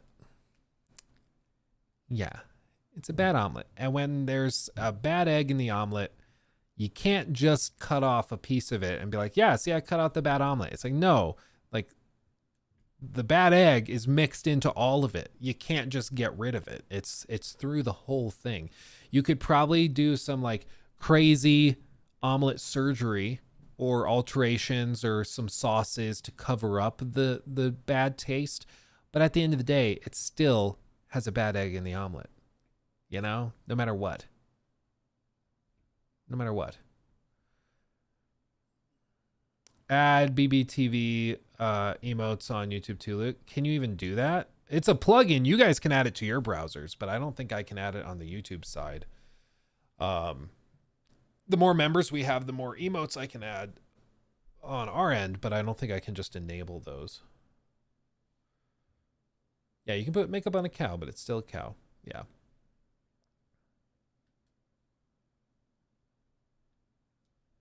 Just say, Luke, they were hoping modders would do all the work. Yeah, I do agree. I think they were. Oh, you can really? Okay, I'll pull it open in another tab so I remember to do that, and I'll try to do that.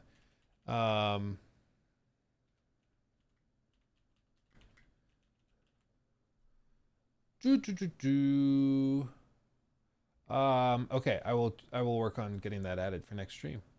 I didn't realize you could add those. That's awesome. Anyway, with all of this, Drake or Kendrick, or Drake versus Kendrick, I don't know enough about it to have a firm opinion.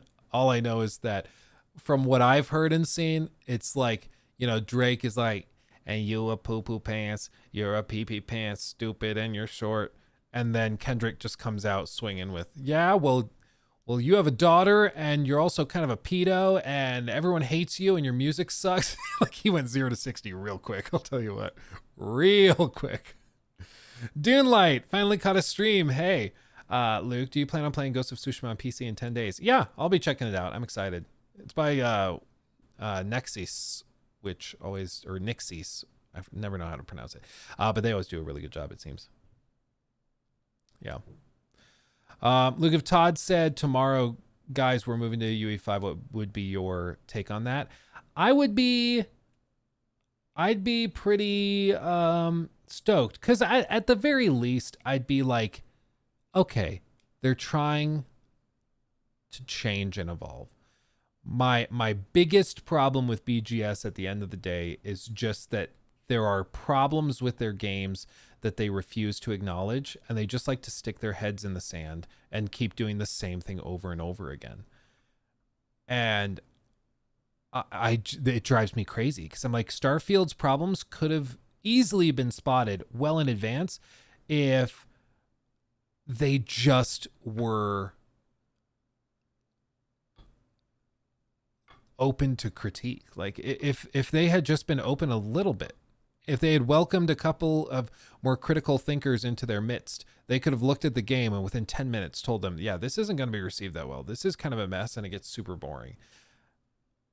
But they just refuse to acknowledge it. And that's my bigger problem. That's why it's driven me crazy with like the fanboys that for years and years would just forgive it and be like, no, it's fine. It's whatever. It's like that collaboration I did with Mr. Matty in the lead up to Starfield, where I did that video and I was like, I am not willing to give Bethesda Game Studios the benefit of the doubt with this stuff, because they've burned me so many times and because Fallout 76 was basically criminal. Like, I just have no confidence in their ability to put out a quality product day one. I just don't. And Maddie said, Well, no, I'm a glass half full guy. I'll give them the benefit of the doubt. And that was really just at the end of the day, that was the distinction. I won't give them the benefit of the doubt, and he would. And I think that in this particular instance, my stance aged better just because we all know how that went. Like, they probably shouldn't have been given any benefit of the doubt. But a lot of BGS fans for years and years and years gave them that benefit of the doubt, and they rode that all the way to the bank. And I just think that it's unfortunate because it harmed BGS more than it helped them. I don't think it actually does them any good to like lie to the devs and be like, yeah, no, it's really good. It's really good. We're not talking to a toddler, okay? We're talking to a multi-million-dollar company that's charging you $70 for a game, and we're just gonna be like, no,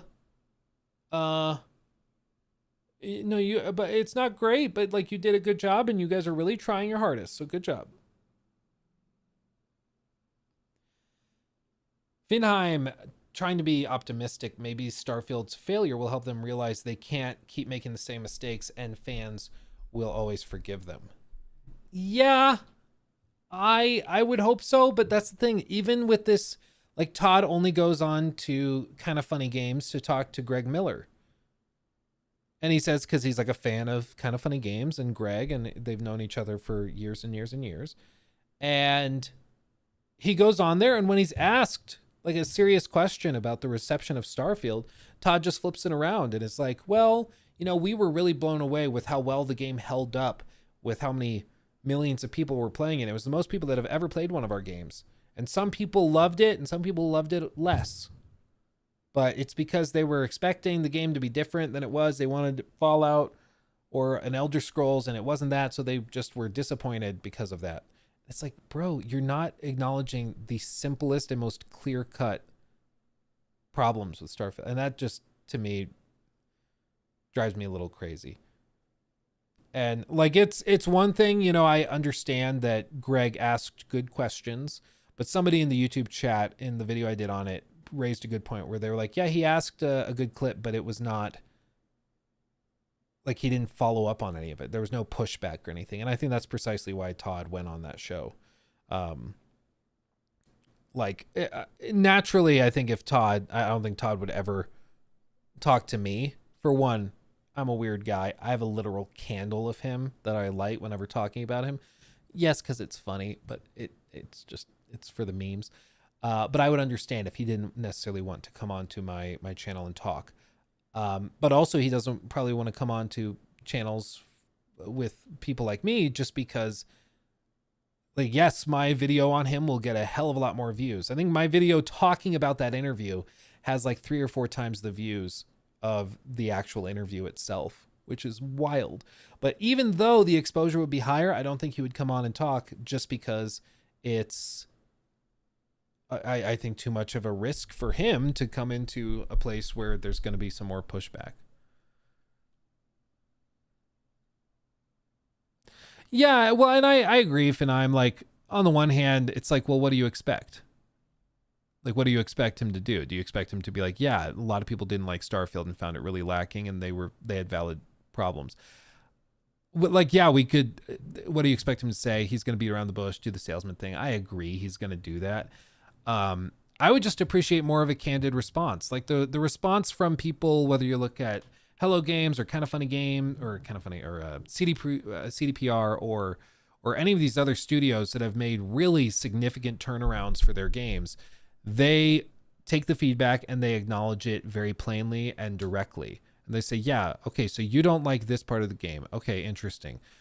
We hadn't thought about that. So let's do this. What if it worked this way? And they'll talk with their community and try to figure out what they need or what they want to change.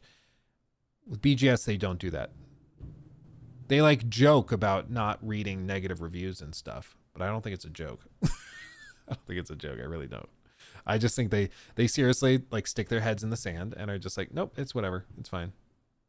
More people played than ever, so it's good. Yeah, Arrowhead's another great example of somebody that there was a very serious problem going on with their game in the community, and they acknowledged it and tried to work to improve it. Logan, thank you for the 5. BGS can't fix their problems with their current tool set. Also, BGS was bought for billions. They're self-delusion. Well, so BGS was not bought for billions. ZeniMax was bought for billions. And ZeniMax owns ZeniMax Online Entertainment, owns Bethesda Softworks. They own a ton of stuff. So what the exact valuation of BGS was isn't really clear because they were part of a larger bundle. You know, it's like if you bought a car for $20,000, does that mean the wheel is worth $20,000? No. The car was, the package was, but it doesn't mean that the wheel is worth that. So BGS, if you look at other studios that put out games of roughly the same size, scope, and at the same pace, those other studios have sometimes sold for like $200-300 million. So I would guess BGS is probably worth maybe somewhere between $300 and $400 million all told, with their IP specifically being very valuable. But yeah, I wouldn't say BGS is worth billions.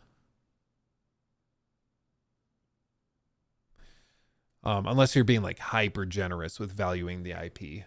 Like if you factor the Fallout IP, like, and you just say it's worth $1 billion, that's what the IP is worth, then maybe you could get there. But a lot of companies are not valued based off of those goodwill assets. They're valued with all the other stuff. I'm seeing BGS. I think there's conflations going on in chat where people are mixing up Bethesda Softworks and Bethesda Game Studios. They're very different. Bethesda Game Studios is a single studio. Bethesda Softworks, like the Hogwise saying, owns ID. They own Arcane. They have MMO stuff. They own a bunch of stuff. But a lot of people mix up Bethesda Softworks and Bethesda Game Studios and think they're the same thing, and they're not. So, absolutely.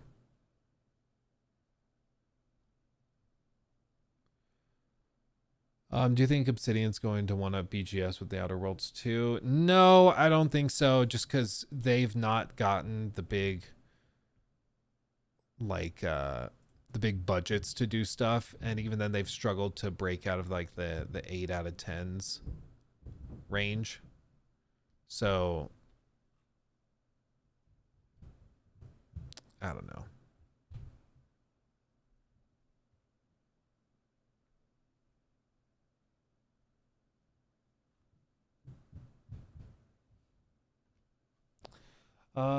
Anyway. Watch them troll Starfield and Outer Worlds 2. Oh, I would guess they probably do some trolling. Yeah, I would guess they do something. Yeah, I think they're going to do that. Maybe with some trailers or something. I would imagine so. But okay, fam. I think with that, we will call it good. We've been going about 4 hours. So we will call it there. We'll be back on Wednesday, rocking and rolling with more stuff. It's going to be a wonderful, wonderful day, I'm sure. And I look forward to all the gaming goodness that's coming in the next few weeks. Because buckle up, buckaroo. There's going to be a lot of stuff. We're probably seeing Assassin's Creed. We're probably seeing reveals for Dragon Age Dreadwolf. We're probably seeing a good number of reveals for stuff that Sony's working on. I think we're going to get a lot. And then a ton of stuff with freaking Microsoft. So just buckle up. It's going to be a busy June, I have a feeling. So get ready for that. With that said, much love, everybody. Thanks for chilling with me. Thank you to everybody who gifted memberships, subbed. Jay Scary, thank you for subbing with Prime as well over on Twitch. You guys are all fantastic. I love you desperately. Have a wonderful, wonderful day. Wonderful day. Force Gaming got hands on V-Rising 1.0. Interesting. I wonder if anyone else might have gotten their hands on that too. I'll see you next time. Hugs and kisses, everybody. I'll see you soon. Bye-bye.